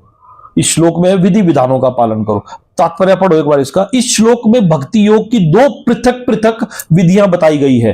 पहली विधि उस व्यक्ति पर लागू होती है जिसने दिव्य प्रेम द्वारा भगवान कृष्ण के प्रति वास्तविक आसक्ति उत्पन्न कर ली है, जो है पहली विधि, जिसे बोलते हैं रागानुगा भक्ति। वो इस तात्पर्य में नहीं है ना, जिसे बोलते हैं रागानुगा भक्ति, जिसका मन भगवान में लग गया है। उसे किसी अलार्म की जरूरत नहीं, कहीं जाना हो उसे किसी टाइम की जरूरत नहीं, उसे नहीं, उसका नाम अपने हाथ अपने आप जपमाला की तरफ चला जाएगा, फ्री हुआ जैसे जपमाला की तरफ उसका, उसके विधि विधानों का पालन। वो किसी उसको सवेरे कहीं उठना है, अगर कहीं जाना है, मंदिर में जाना है, किसी आरती में जाना है, उसे किसी अलार्म की जरूरत नहीं, वो अपने आप उसका मन सवेरे 3:30 बजे 4 बजे 5 बजे अपने आप उसका उठ जाएगा, उसका होगा कि नहीं मैंने हो जा। ये है सबसे ऊपर की भक्ति, जिसे कहते हैं रागानुगा भक्ति। इससे निचले स्तर की भक्ति है वैधि साधना भक्ति। भगवान इसके बारे में बता रहे हैं, विधि विधानों का पालन करो। विधि विधानों का पालन मतलब आगे लिखवाया मैंने इंद्रियां, अपनी इंद्रियों को भक्ति में लगाओ। नहीं लग रहा, आपका मन कर रहा है कीर्तन में मजा आता है, कीर्तन कर लो। वो कुछ लोग वो करते ना भजन बेंटे, भजन गाने, नाचना है, भगवान के कीर्तनों पर नाचना है, गाना है, उसी को करो। हालांकि उसमें भगवान का श्रवण नहीं होता। श्रवण क्या, ध्यान कैसे होगा उसमें, ध्यान तो होता ही नहीं उसमें। ध्यान तो माला के जाप में है, ध्यान में है। ध्यान कैसे करोगे आप, नाचते बार कैसे ध्यान करोगे। नाचना तो इंद्रिय तृप्ति है। तो यहां बोला है कि अगर नहीं हो रही है भक्ति तो इंद्रिय तृप्ति ही करो, लेकिन इंद्रिय तृप्ति कैसी करो, भगवान के लिए करो, है ना। विधि विधानों का पालन करो। और इससे क्या होगा कि वैधि साधना से क्या होगा कि शुद्धि हो जाएगी और रागानुगा भक्ति में आपका मन लगेगा। वैधि साधना में जब आप लगोगे, विधि विधानों में लगोगे तो शुद्धि होगी और आपका मन रागानुगा भक्ति में लगेगा और आपका मन उसमें आ जाएगा। अगले पेज पे आओ, अगले पेज का आखिरी पैरा है भक्ति योग के विधि विधानों का अभ्यास करने से मनुष्य को किसी सविज्ञ गुरु के मार्गदर्शन में कतिपय नियमों का पालन करना होता है। सर्टेन प्रिंसिपल, कतिपय नियमों होता है, सर्टेन प्रिंसिपल्स। भक्ति योग के विधि विधानों का अभ्यास करने के लिए, वैधि साधना भक्ति के लिए है, वैधि साधना भक्ति के लिए जिसमें अपनी इंद्रियों को लगाना है, इसके लिए बोलते हैं कि अभ्यास करने के लिए मनुष्य को किसी सुविज्ञ गुरु, सुविज्ञ गुरु क्या हुआ, जो मतलब परफेक्ट गुरु हो, उसके मार्गदर्शन में कतिपय नियमों का पालन करना पड़ता है, यानी कि सर्टेन प्रिंसिपल का पालन करना होता है। यथा ब्रह्म मुहूर्त में जागना, जैसे कि ब्रह्म मुहूर्त में जागना, स्नान करना, मंदिर में जाना तथा प्रार्थना करना एवं हरे कृष्ण कीर्तन करना। फिर अर्चा विग्रह पर चढ़ाने के लिए फूल चुनना, अर्चा विग्रह पर भोग चढ़ाने के लिए भोग बनाना, प्रसाद ग्रहण करना आदि ऐसे अनेक विधि विधान हैं जिनका पालन आवश्यक है। मनुष्य को शुद्ध भक्तों से नियमित रूप से भगवत गीता या श्रीमद् भागवत सुनना चाहिए। इस अभ्यास से कोई भी ईश्वर प्रेम के स्तर तक उठ सकता है और तब भगवत धाम तक उसका पहुंचना ध्रुव है। विधि विधानों के अंतर्गत गुरु के आदेशानुसार भक्ति योग का यह अभ्यास करके मनुष्य निश्चय ही भगवत प्रेम की अवस्था को प्राप्त हो सकेगा। यानी कि इनिशियल स्टेज में इंद्रियों को लगाएंगे। श्लोक क्या था, हे अर्जुन, हे धनंजय, यदि तुम अपने चित्त को अविचलित भाव से मुझ पर, अविचलित भाव होता है विदाउट डिविएशन, मुझ पर स्थिर नहीं कर सकते तो भक्ति योग के विधि विधानों का पालन कर लो एटलीस्ट, है ना। इस प्रकार तुम मुझे प्राप्त करने की चाह उत्पन्न करोगे। एक श्लोक 9, 10वें श्लोक में क्या बोला, अब मेरे से तो भक्ति ये भी नहीं होगा। यदि तुम भक्ति योग के विधि विधानों का भी अभ्यास नहीं कर सकते तो मेरे लिए कर्म करने का प्रयत्न करो, क्योंकि मेरे लिए कर्म करने से तुम पूर्ण अवस्था सिद्धि को प्राप्त होगे। इसके तात्पर्य को पढ़ो एक बार। यदि कोई गुरु के निर्देशानुसार भक्ति योग के विधि विधानों का अभ्यास नहीं भी कर पाता तो भी परमेश्वर के लिए कर्म करके उसे पूर्ण अवस्था प्रदान कराई जा सकती है। यह कर्म किस प्रकार किया जाए, इसकी व्याख्या 11वें अध्याय के 55वें श्लोक में पहले ही की जा चुकी है। मनुष्य में कृष्ण भावनामृत के प्रचार हेतु सहानुभूति होनी चाहिए। ऐसे अनेक भक्त हैं जो कृष्ण भावनामृत के प्रचार कार्य में लगे हैं, उन्हें सहायता की आवश्यकता है। अतः भले ही कोई भक्ति योग के विधि विधानों का प्रत्यक्ष रूप से अभ्यास ना करे, उसे ऐसे कार्य में सहायता देने का प्रयत्न करना चाहिए। जहां आपने रागानुगा भक्ति वो लिखा, वैधि साधना भक्ति लिखा, उसके नीचे लिखो निष्काम कर्म योग, उसके नीचे निष्काम कर्म योग, ये इसके बारे में बता रहे हैं। वैधि साधना भक्ति, हाँ, वैधि साधना भक्ति अगर आपसे नहीं हो सकती तो आप निष्काम कर्म योग में लग जाओ। इसके नीचे भी लिख रखो सकाम कर्म योग, निष्काम कर्म योग के नीचे लिखो सकाम कर्म योग, और सकाम कर्म योग के नीचे लिखो ध्यान, उसके नीचे लिखो ज्ञान। मैं फिर से बताता हूं, सबसे ऊपर लिखो आप रागानुगा भक्ति, रागानुगा भक्ति। ये जरूरी है थोड़ा सा ना, जल्दबाजी नहीं करेंगे हम, है ना, थोड़ा सा जरूरी है ये क्योंकि देखो अभी हमने 11वां अध्याय कितनी देर में पढ़ा, 5 मिनट लगे। जब आप ये अच्छे से समझ गए होंगे, आपको सिर्फ श्लोक ही श्लोक पढ़ने हैं, उसके बाद 48 मिनट्स में पूरी भगवत गीता आप पढ़ सकते हो, क्योंकि आपको जरूरत नहीं है। उसके बाद आपको समझ आ जाएगा कि ये श्लोक क्या बोलना चाह रहा है, क्या तात्पर्य है, इसके तात्पर्य में क्या लिखा है। इसलिए अभी समय लगाना ठीक है ना। सबसे ऊपर लिखा आपने रागानुगा भक्ति, उसके नीचे लिखा वैधि साधना भक्ति, उसके नीचे लिखो निष्काम कर्म योग, उसके नीचे लिखो सकाम कर्म योग, उसके नीचे लिखो ध्यान, और उसके नीचे लिखो ज्ञान। ध्यान और ज्ञान को दोनों को एक ब्रैकेट में डाल दो, गोले में, ध्यान और ज्ञान को। अब इसको ध्यान से समझना, सकाम के नीचे ध्यान, ध्यान के नीचे ज्ञान।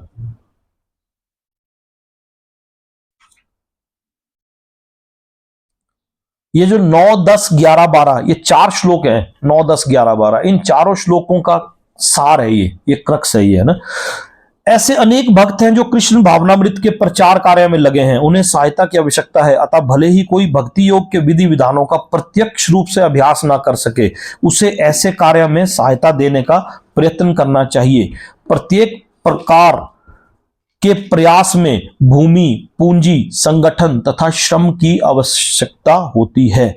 जैसे कृष्ण भावनामृत में कई लगी हैं, संस्थाएं लगी हैं, उन्हें धन की आवश्यकता होती है। भूमि भी चाहिए, धन भी चाहिए, संगठन भी चाहिए और श्रम भी चाहिए। लोग मंदिर में झाड़ू लगाने वाले भी चाहिए, लोग पैसा देने वाले भी चाहिए, संगठन भी चाहिए, भजन कीर्तन करने के लिए संगठन भी चाहिए और भूमि भी चाहिए। मंदिर बनाने के लिए, ऐसी जगह पर करने के लिए भूमि भी तो चाहिए। जिस प्रकार किसी भी व्यापार में रहने के लिए स्थान उपयोग के लिए कुछ पूंजी, कुछ श्रम तथा विस्तार करने के लिए कुछ संगठन चाहिए, उसी प्रकार कृष्ण सेवा के लिए भी इनकी आवश्यकता होती है। अंतर केवल इतना ही होता है कि भौतिकवाद में मनुष्य इंद्रिय तृप्ति के लिए सारा कार्य करता है, लेकिन यही कार्य कृष्ण की तुष्टि के लिए किया जा सकता है। यही दिव्य कार्य है। यदि किसी के पास पर्याप्त धन है तो वह कृष्ण भावनामृत के प्रचार के लिए कोई कार्यालय अथवा मंदिर निर्मित कराने के सहायता कर सकता है, अथवा वह प्रकाशन में सहायता पहुंचा सकता है। पब्लिकेशन में, मतलब प्रकाशन में, पब्लिकेशन में मेरे पास पैसे नहीं है ना, मेरे पास कुछ नहीं है, मेरे कुछ भी नहीं है मेरे पास, मैंने भगवान के नाम का प्रसार करना, प्रकाशन छापना नहीं, प्रचार करना, mouth to mouth, mouth to वाला फलाना मंदिर है, बहुत अच्छा मंदिर है, ये है, वो, वहां जाया करो, वहां अच्छा है, ये है, वो प्रकाशन।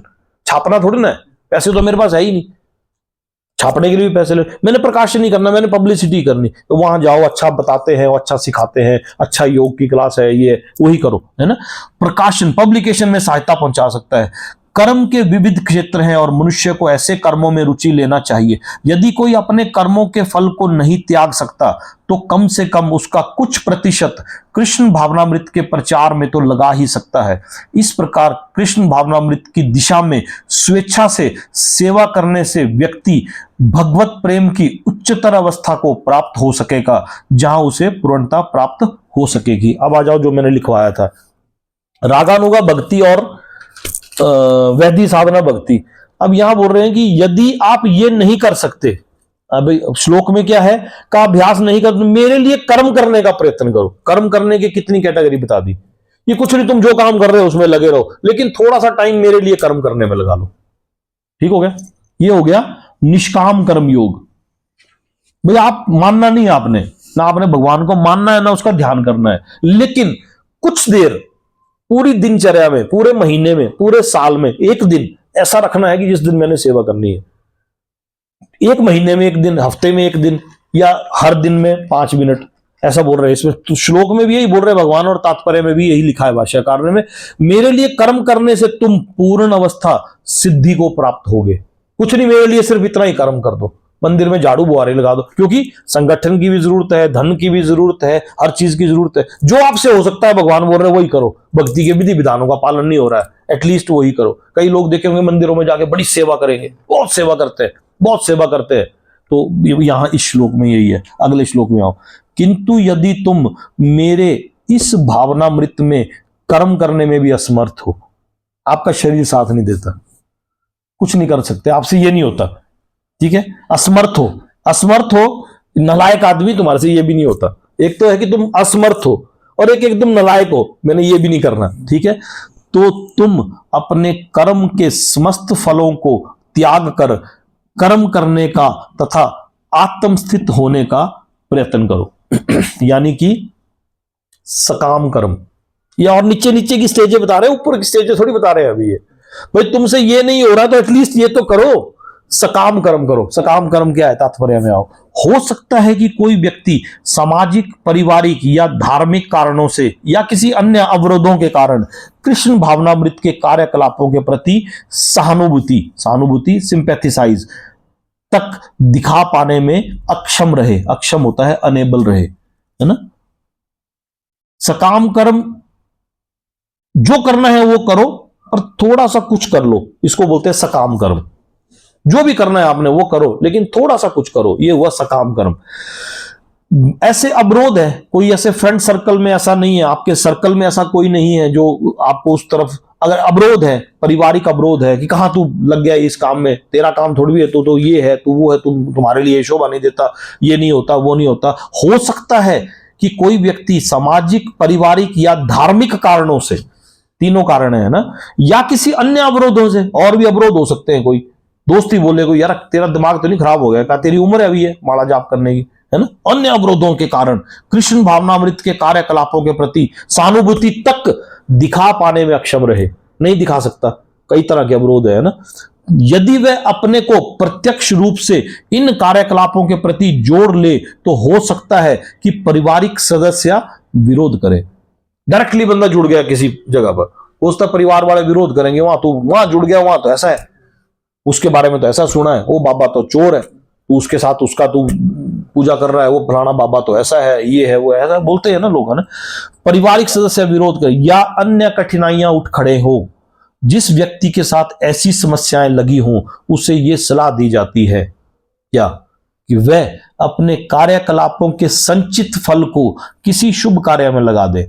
कार्यकलापों के एक्यूमुलेटेड संचित फल, अपने वो कर रहा है, दिन दिन रात अपनी दुकानदारी में व्यस्त है, बिजनेस में व्यस्त है, नौकरी में व्यस्त है, उस पर टाइम ही नहीं है, टाइम ही नहीं है ना उसके पास। वो सवेरे 5 बजे उठ के जा रहा है, नौकरी कर रहा है, रात को 11 बजे आ रहा है, उसके पास कहाँ है, वो कर्म ही पूजा है। वो पीछे हमने बोला था जाम में फंसा है, ये है, वो कर्म ही पूजा, ऐसा कैसा कर्म है, ऐसी कैसी पूजा हुई। अगर कोई ऐसा व्यक्ति है तो उसे चाहिए कि अपने एक्यूमुलेटेड, अब उन कर्मों से कुछ फल तो मिल रहे हैं ना उसको, वो कर्म कर रहा है रात दिन को, तो उस फलों को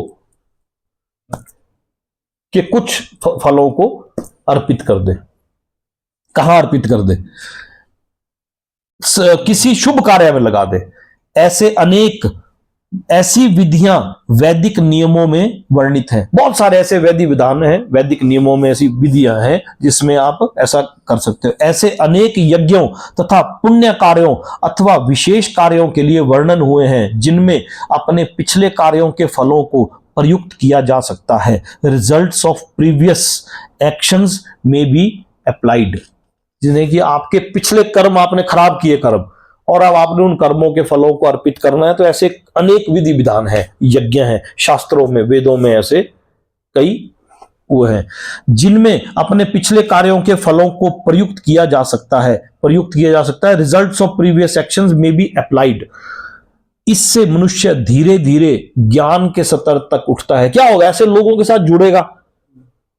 साल में एक दिन रखा है कि मैंने साल में बड़े बड़े, वो हरिद्वार में, वृंदावन में, वो बड़े बड़े लाले मोटे मोटे पेट लगाए, लंगर लगाए हुए, वो तो एकादशी वाले दिन जी लंगर, वो जो मर्जी हो जाए, बिजली महादेव में एक दिन लंगर लगा लेना, वृंदावन में लंगर। एक दिन उन्होंने पूरी साल उन्होंने गर्दन काटने का काम करना, लेकिन एक दिन वो पूरी भक्ति भाव से सफेद धोती कुर्ता लगा के एक दिन वो तो बोल रहे भगवान ऐसा करो। ऐसा करने से क्या होगा कि कभी आपको कोई ऐसा आदमी मिल जाएगा जो आपको उससे सकाम कर्म योग से कहां पहुंचाएगा? निष्काम। निष्काम के बाद निष्काम में मिलेगा, फिर वो पहुंचाएगा कहां? वैधि साधना।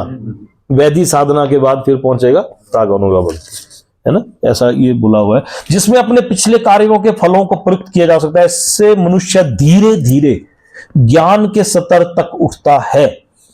ऐसा भी पाया गया है कि कृष्ण भावनामृत के कार्यकलापों में रुचि ना रहने पर भी जब मनुष्य किसी अस्पताल या किसी सामाजिक संस्था को दान देता है, जैसे किसी अस्पताल को दान दे दिया या किसी सामाजिक संस्था को दान दे दिया, मान लो दान नहीं दिया, अस्पताल को दान नहीं दिया, सामाजिक संस्था को, कोई ऐसी संस्था आपको लग रहा है कि बहुत अच्छा कार्य कर रही है, आप पब्लिसिटी करो।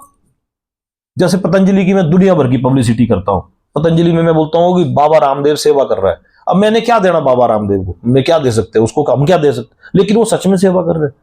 वो वेलनेस जहां हम जाके आए, वो चलो उससे हम हटेंगे नहीं, है ना। वो सेवा है, मतलब पूरी तरह से बोलते कि किसी मनुष्य किसी अस्पताल या किसी सामाजिक संस्था को दान देता है तो वह अपने कार्यकलापों की गाढ़ी कमाई का परित्याग करता है।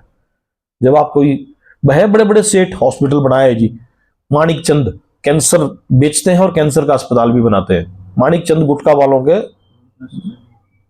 माणिक चंद गुटखा बेचते हैं जो कैंसर फैलाता है, साथ में फ्री कैंसर का अस्पताल भी है। बॉम्बे में ना उनका अस्पताल है, माणिक चंद वालों का।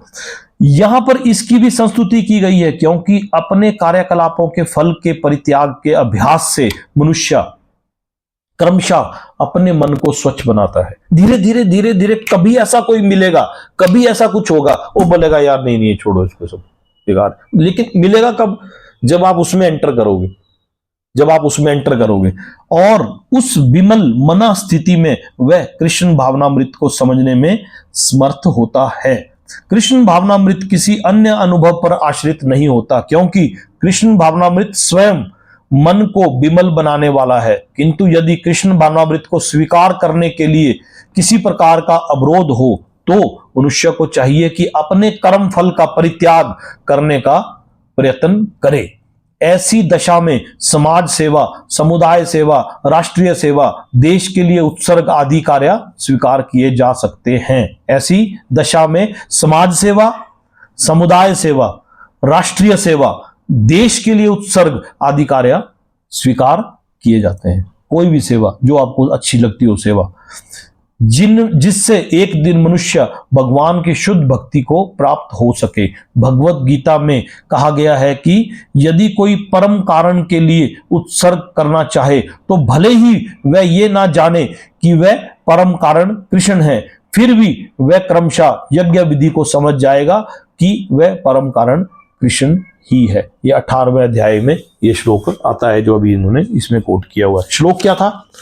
किंतु यदि तुम मेरे भावनामृत में कर्म करने में असमर्थ हो, नालायक आदमी हो, तो तुम कर्म के समस्त फलों का त्याग कर सकने कर्म करने तथा आत्म स्थित होने का प्रयत्न करो। अच्छा, अब तुमसे यह भी नहीं हो रहा, यदि तुम ये अभ्यास भी नहीं कर रहे, अब तुमसे यह भी नहीं हो रहा, तो ज्ञान के अनुशीलन में लग जाओ, ज्ञान के अनुशीलन में लग जाओ। लेकिन ज्ञान से श्रेष्ठ ध्यान है और ध्यान से श्रेष्ठ है कर्म फलों का परित्याग, क्योंकि ऐसे त्याग से मनुष्य को मना शांति प्राप्त होती है। अब इसके नीचे मैंने तुमको लिखवाया था ध्यान और ज्ञान। अब वो बोला है कि यदि तुमसे यह अभ्यास भी नहीं हो रहा तो कोई बात नहीं, तुम निराकार का ध्यान और निराकार के ज्ञान में लग जाओ, कोई बात नहीं। बहुत संस्थाएं हैं मार्केट में, कोई बात नहीं, उसी में लग जाओ। जब उसमें लगोगे तो पहले बता ही दिया, उसमें लगोगे तो धीरे धीरे आप समाज कल्याण के कार्य करोगे। वहां आपको कोई ऐसा मिलेगा जो आपको उंगली पकड़ के धीरे धीरे कहां ले जाएगा? ज्ञान के अनुशीलन में लग जाओ। ज्ञान से श्रेष्ठ ध्यान है। सबसे नीचे ज्ञान लिखवाया मैंने, ज्ञान के अनुशीलन। तुम नेगेटिव ज्ञान के अनुशीलन में भी लग जाओगे, वहां पर धीरे धीरे तुम क्या होगा, ये संस्थाएं आपको ध्यान तो सिखा देती हैं, ध्यान का लगाना सिखा देंगी, मतलब आप में सिटिंग पावर बढ़ा देंगी, एक उसमें बैठ के वो करने की ये चीजें। तो बोलते हैं एटलीस्ट वहां से जब आप लगोगे तो धीरे धीरे आपको धीरे धीरे धीरे धीरे स्टेप बाय स्टेप आप इससे ऊपर बढ़ोगे। ज्ञान, ध्यान, निर्विशेष का ज्ञान और उस पर ही ध्यान, कोई बात नहीं, आप निर्विशेष पर ज्ञान और उस पर ही ध्यान, उस पर लगाओ। धीरे धीरे क्या होगा कि आप सकाम कर्म योग में आओगे, उसके बाद आप निष्काम कर्म योग में आओगे, उसके बाद आप वैधि साधना भक्ति में आओगे और उसके बाद रागानुगा भक्ति में आओगे। यानी कि इंद्रियां अपनी लगाओगे, फिर मन आपका भक्ति में लगेगा। कर्मों का ऐसे त्याग से मनुष्य को मना शांति प्राप्त हो सकती है। यानी कि मन सबसे ऊपर लिखवाया था ना, इंद्रियों के भी ऊपर मन। ऐसे त्याग से आपको मना शांति प्राप्त हो सकती है। ये है 4 श्लोक। कौन से? 9, 10, 11, 12। 9वें श्लोक में क्या था? हे अर्जुन, हे धनंजय, यदि तुम अपने चित्त को अविचल भाव से मुझ पर स्थिर नहीं कर सकते तो तुम भक्ति योग के विधि विधानों का पालन करो। इस प्रकार तुम मुझे प्राप्त करने की चाह उत्पन्न करोगे, है ना। यदि तुम भक्ति के विधि विधानों का भी अभ्यास नहीं कर सकते तो मेरे लिए कर्म करने का प्रयत्न करो, क्योंकि मेरे लिए कर्म करने से तुम पूर्ण सिद्ध अवस्था प्राप्त करोगे। किंतु यदि तुम इस भावनामृत में कर्म करने में भी असमर्थ हो, किस भावनामृत में? मेरे लिए कर्म भी नहीं कर सकते, असमर्थ हो, तो तुम अपने कर्म के समस्त फलों का त्याग कर कर्म करने का तथा आत्मस्थित होने का प्रयत्न करो। और यदि तुम ये अभ्यास भी नहीं कर सकते तो ज्ञान के अनुशीलन में लग जाओ। लेकिन ज्ञान से श्रेष्ठ ध्यान है और ध्यान से भी श्रेष्ठ है कर्म फलों का परित्याग, निष्काम और सकाम। देखो क्या बोला, ज्ञान यदि तुम यह अभ्यास नहीं कर सकते तो ज्ञान के अनुशीलन में लग जाओ, लोअर मोस्ट ज्ञान। लेकिन ज्ञान से श्रेष्ठ ध्यान है, उससे ऊपर लिखवाया मैंने आपको ध्यान। और ध्यान से भी श्रेष्ठ है कर्म फलों का परित्याग, निष्काम सकाम कर्म योग और निष्काम कर्म योग, है ना, ये आ गया। लेकिन क्योंकि ऐसे त्याग से मनुष्य को मना शांति प्राप्त हो सकती है। समझ आ गया, है ना, हो गया, क्लियर है। सारी उम्र तो 12वां अध्याय पढ़ा होगा, 20 श्लोक है इसमें, लेकिन समझने का तरीका अलग है ना। जैसा कि तात्पर्य सुनो इसका, जैसा कि पिछले श्लोकों में बताया गया है कि भक्ति के 2 प्रकार हैं, विधि विधानों से पूर्ण तथा भगवत प्रेम की आसक्ति से पूर्ण, attachment in love to the supreme. विधि विधानों से पूर्ण तथा भगवत प्रेम की आसक्ति से पूर्ण, इसका मतलब हुआ भगवत प्रेम की आसक्ति से पूर्ण का मतलब हुआ attachment in love to the supreme, यानी कि प्रेम, मन को भगवान में लगाना। किंतु जो लोग कृष्ण भावनामृत के नियमों का पालन नहीं कर सकते, उनके लिए ज्ञान का अनुशीलन करना श्रेष्ठ है, क्योंकि ज्ञान से मनुष्य अपनी वास्तविक स्थिति को समझने में समर्थ होता है। नेगेटिव ज्ञान ही लेने जाओगे आप, एटलीस्ट आपको यह पता लगेगा कि मेरे लिए कुछ तो करना है, यहां मेरे मनुष्य जन्म हुआ है तो मुझे कोई ज्ञान तो लेना है। तो आप वो ज्ञान लेने के चक्कर में आपके कहीं हो सकता है गलत ज्ञान लेने की लेकिन धीरे धीरे क्या होता है, इससे मनुष्य अपनी वास्तविक स्थिति को समझने में समर्थ होता है। यही ज्ञान क्रमशः ध्यान तक पहुंचाने वाला है, ठीक है। और ध्यान से क्रमशः परमेश्वर को समझा जा सकता है।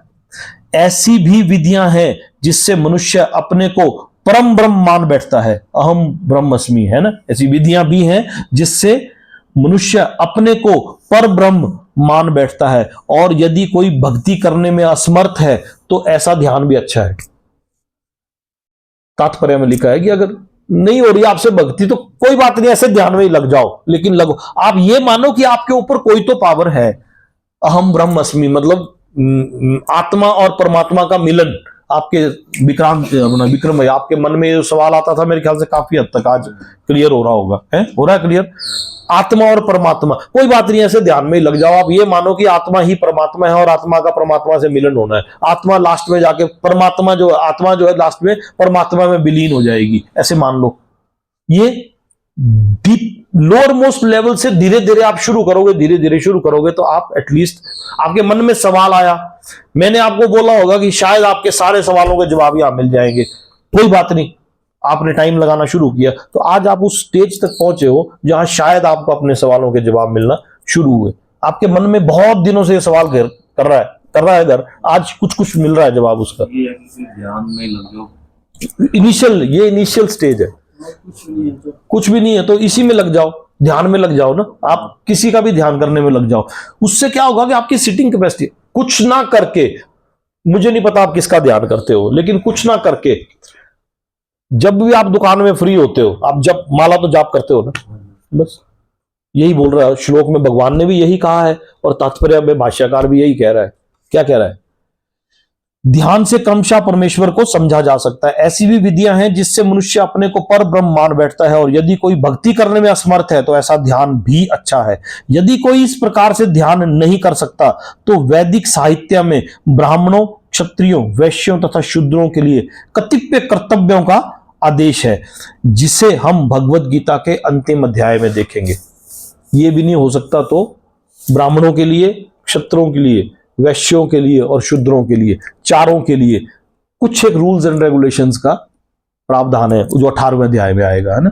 लेकिन प्रत्येक दशा में मनुष्य को अपने कर्म फल का त्याग करना होगा, जिसका अर्थ है कि कर्म फल को किसी अच्छे कार्य में लगाना। संक्षेपतः सर्वोच्च लक्ष्य, कुछ लोग कैसीनो बनवाते हैं, बड़े बड़े जुआ घर बनवाते हैं, कुछ लोग बड़े बड़े कैसीनो बनवाते हैं ना वो, तो वो यहां बोले कि अच्छे कार्य में लगाना, जहां पाप ना पनपे, ऐसे अच्छे कार्यों में लगाना। संक्षेपतः सर्वोच्च लक्ष्य भगवान तक पहुंचने की 2 विधियां हैं। एक विधि है क्रमिक विकास की और दूसरी प्रत्यक्ष विधि।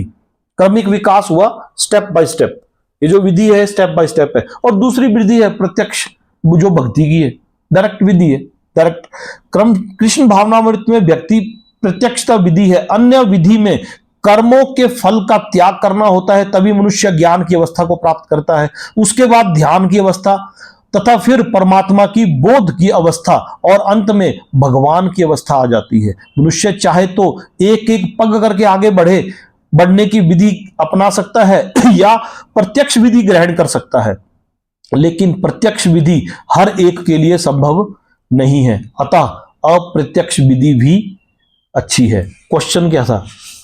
अर्जुन का सवाल क्या था? पहला, जो आपकी सेवा में सदैव तत्पर है या जो अव्यक्त निर्विशेष ब्रह्म की पूजा करते हैं, इनमें से किसे अधिक पूर्ण माना जाए?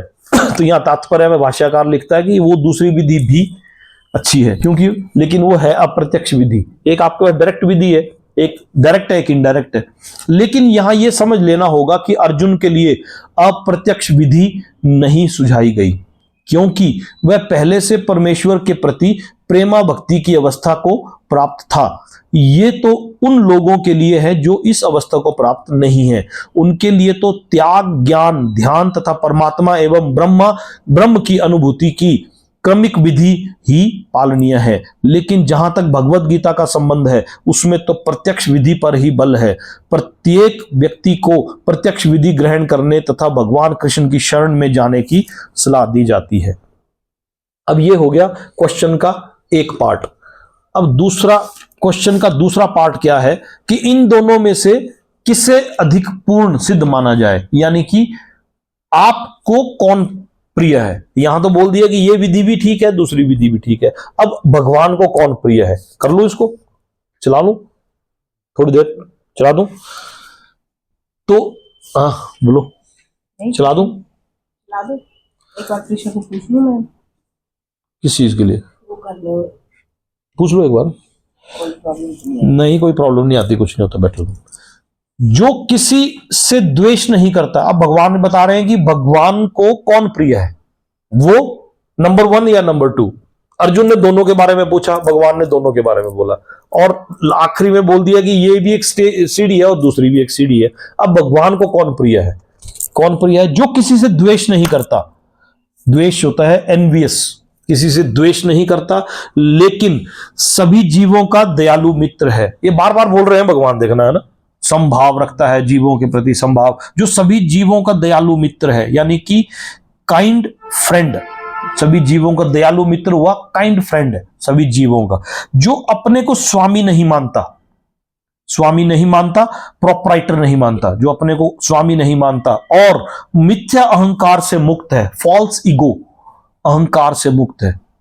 मैं ये हूं, मेरा आदर होना चाहिए, मैं तो बड़ा आदमी हूं, मेरा ये होना चाहिए। जो सुख दुख में समभाव रहता है, इक्वल रहता है, सुख और दुख में, हैप्पीनेस और डिस्ट्रेस में इक्वल रहता है। सहिष्णु है, सहिष्णु होता है टॉलरेंट। आप चाहो तो ये शब्द लिख लो, टेक्निकल जैसे शब्द है, सहिष्णु होता है, अगर पता है तो रहने दो, नहीं तो लिख लो।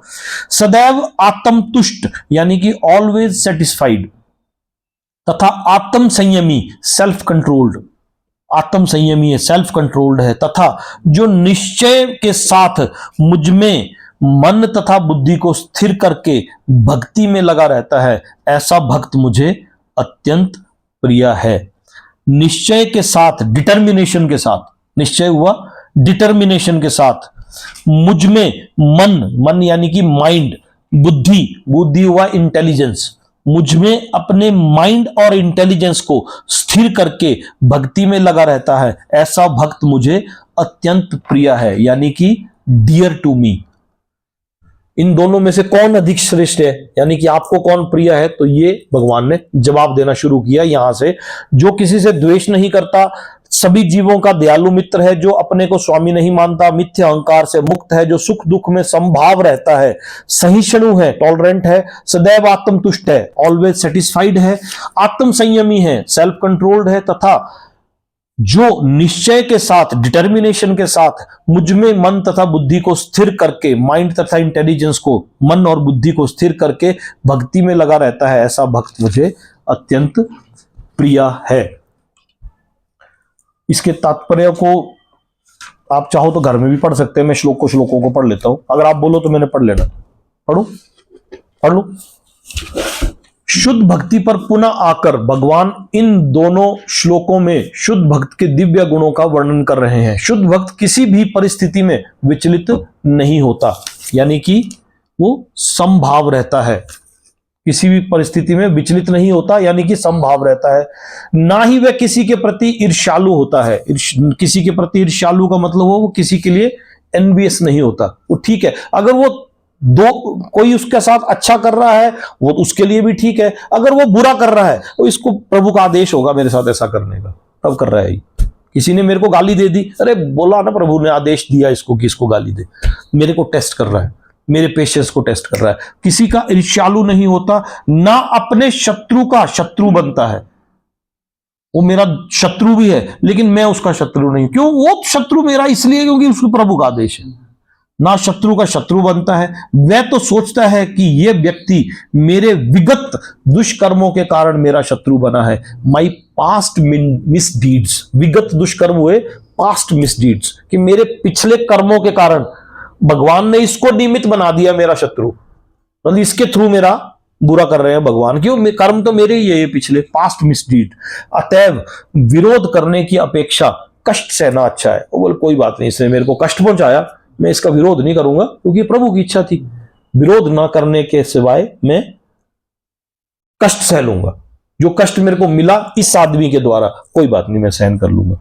श्रीमद् भागवत में 10वें स्कंद के 14वें अध्याय के 8वें श्लोक में कहा गया है कि जब भी कोई भक्त मुसीबत में पड़ता है तो वह सोचता है कि यह भगवान की मेरे ऊपर कृपा ही है, मुझे अपने विगत दुष्कर्मों के अनुसार इससे कहीं अधिक कष्ट भोगना चाहिए था। मेरे पिछले जन्मों के कर्म या पुराने कर्म इतने बुरे थे कि मेरे को तो इससे कहीं ज्यादा कष्ट भोगना था। ये तो भगवत कृपा है कि मुझे मिलने वाला पूरा दंड नहीं मिल रहा, भगवत कृपा से थोड़ा सा ही दंड मिल रहा है। अतएव अनेक कष्टपूर्ण परिस्थितियों में भी वह सदैव शांत तथा धीर बना रहता है।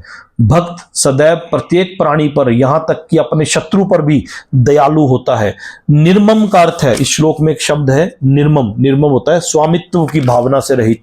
निर्मम का अर्थ है कि भक्त शारीरिक कष्टों को प्रधानता नहीं प्रदान करता। उसे कोई शारीरिक कष्ट हो रहे तो उसको इंपॉर्टेंस नहीं प्रदान करता, क्योंकि वह अच्छी तरह से जानता है कि वह भौतिक शरीर नहीं है, वह अपने को शरीर ही नहीं मानता। अतएव वह मिथ्या अहंकार के बोध से, फॉल्स ईगो के बोध से मुक्त रहता है और सुख दुख में संभाव रहता है। मिथ्या अहंकार से मुक्त रहता है और सुख दुख में संभाव रहता है। श्लोक में भी यही लाइन है ना, बोध से मुक्त। वह सहिष्णु होता है, सहिष्णु होता है टॉलरेंट, और भगवत कृपा से जो कुछ प्राप्त होता है उसी से संतुष्ट रहता है, यानी कि सेटिस्फाइड रहता है। वह ऐसी वस्तु को प्राप्त करने का प्रयास नहीं करता जो कठिनाई से मिले। अतएव वह सदैव प्रसन्न चित्त रहता है। वह पूर्ण योगी होता है क्योंकि वह अपने गुरु के आदेशों पर अटल रहता है, और चूंकि उसकी इंद्रियां वश में रहती है अतः वह दृढ़ निश्चय होता है, यानी कि डिटरमाइंड होता है। वह झूठे तर्कों से विचलित नहीं होता, not swayed by false argument.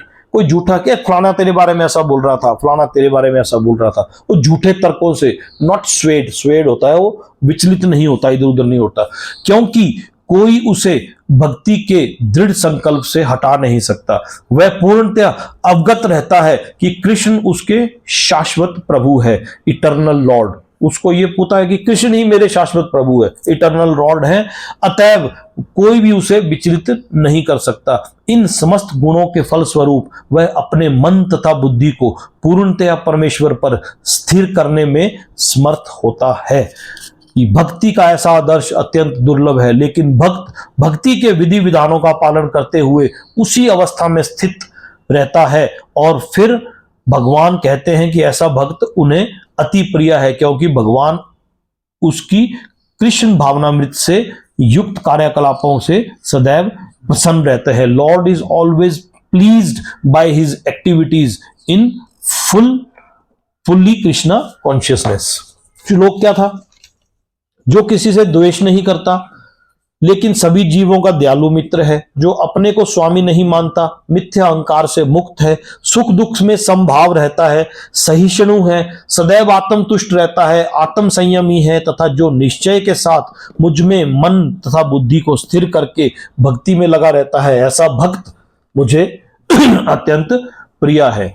जिससे किसी को कष्ट नहीं पहुंचता, कंटिन्यूएशन में, जिससे किसी को कष्ट नहीं पहुंचता तथा जो अन्य किसी के द्वारा विचलित नहीं किया जाता, जिससे किसी को कष्ट नहीं पहुंचता, by whom no one is put into difficulty, भाई मेरे कारण फलाने को परेशानी ना हो जाए, मेरे कारण, by whom no one is put into difficulty, मेरी वजह से मैं कष्ट सहूंगा क्योंकि ये तो मेरे कर्मों का है, इसको तो नियमित बनाया है, उसने मुझे ये बोला तब मैंने उसको वो नहीं बोलना, वो बोलूंगा तो उसको तो बुरा लगेगा, कोई बात नहीं, इसको तो नियमित बनाया है, बाय जो जिसके किसी को कष्ट नहीं पहुंचता तथा जो अन्य किसी के द्वारा विचलित नहीं किया जाता, नॉट डिस्टर्ब्ड बाय एनीवन, कोई उसको उकसाने की कोशिश कर रहा है तो वो उकसता नहीं है, विचलित नहीं होता, जो सुख दुख में, हैप्पीनेस एंड डिस्ट्रेस में, भय तथा चिंता में, फियर एंड एंजाइटी में, भय और चिंता, चिंता होता है एंजाइटी, भय होता है फियर में समभाव रहता है, इक्विपोज्ड रहता है, वह मुझे अत्यंत प्रिय है। पिछले श्लोक में बताई लाइन, ऐसा ऐसा भक्त मुझे अत्यंत प्रिय है, और साथ में कंटिन्यूएशन में है कि जिसने किसी को कष्ट नहीं पहुंचता, जो किसी को द्वारा विचलित नहीं किया जाता, जो सुख दुख में, भय तथा चिंता में संभाव रहता है, वह मुझे अत्यंत प्रिय है। इस श्लोक में भक्त के कुछ अन्य गुणों का वर्णन हुआ है। Is very dear to me, मुझे अत्यंत प्रिय है का मतलब वेरी डियर टू मी। इस श्लोक में भक्त के कुछ अन्य गुणों का वर्णन हुआ है। ऐसे भक्त द्वारा कोई व्यक्ति कष्ट, चिंता, भय तथा असंतोष को प्राप्त नहीं होता। ऐसे भक्त द्वारा कोई व्यक्ति कष्ट, डिफिकल्टी, चिंता, भय तथा असंतोष, डिससेटिस्फैक्शन को प्राप्त नहीं होता। चूंकि भक्त सबों का दयालु होता है, अतएव वह ऐसा कार्य नहीं करता जिससे किसी को चिंता हो।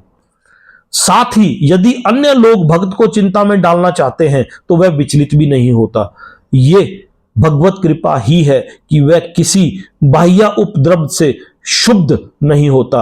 आउटवर्ड डिस्टर्बेंस, बाह्य उपद्रव हुआ आउटवर्ड डिस्टर्बेंस, किसी बाहरी उपद्रव से, आउटवर्ड डिस्टर्बेंस से परेशान नहीं होता। वास्तव में सदैव कृष्ण भावनामृत में लीन रहने तथा भक्ति में रत रहने के कारण ही ऐसे भौतिक उपद्रव भक्त को विचलित नहीं कर पाते। सामान्य रूप में विषयी व्यक्ति यानी कि मेटीरियलिस्टिक पर्सन, सामान्य रूप में, नॉर्मली सामान्य रूप में विषयी व्यक्ति, मेटीरियलिस्टिक पर्सन अपने शरीर तथा इंद्रिय तृप्ति के लिए किसी वस्तु को पाकर अत्यंत प्रसन्न होता है।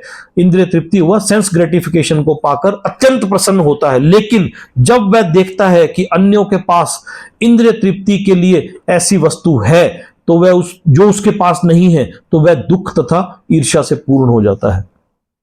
देखो, सामान्य रूप में विषयी व्यक्ति के पास, मेटीरियलिस्टिक पर्सन के पास, मेटीरियलिस्टिक हुआ आम आदमी ना, हम जो मेटीरियलिस्टिक व्यक्ति के पास अपने शरीर तथा इंद्रिय तृप्ति के लिए किसी वस्तु को पाकर अत्यंत प्रसन्न होता है।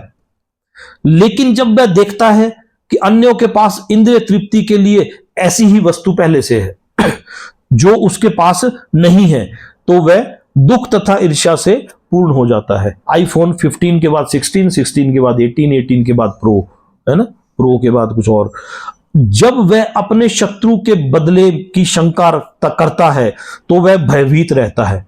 यानी कि श्लोक में था जो सुख दुख में, भय तथा चिंता में संभाव रहता है। अब कौन होता है? जब वह अपने शत्रु के से बदले की शंका रखता है, बदले की शंका रखता है तो वह भयभीत रहता है। डर भी रहेगा, यार वो भी अटैक करेगा मेरे ऊपर, मैं करूंगा उस पर अटैक तो वो भी करेगा, भयभीत रहता है। और जब वह कुछ भी करने में सफल नहीं होता तो निराश हो जाता है, कुछ भी करने में सफल नहीं। ऐसा भक्त जो इन समस्त उपद्रवों से, उपद्रव हुए डिस्टर्बेंसेस से, उपद्रवों से परे होता है, कृष्ण को अत्यंत प्रिय होता है, वेरी डियर टू कृष्णा।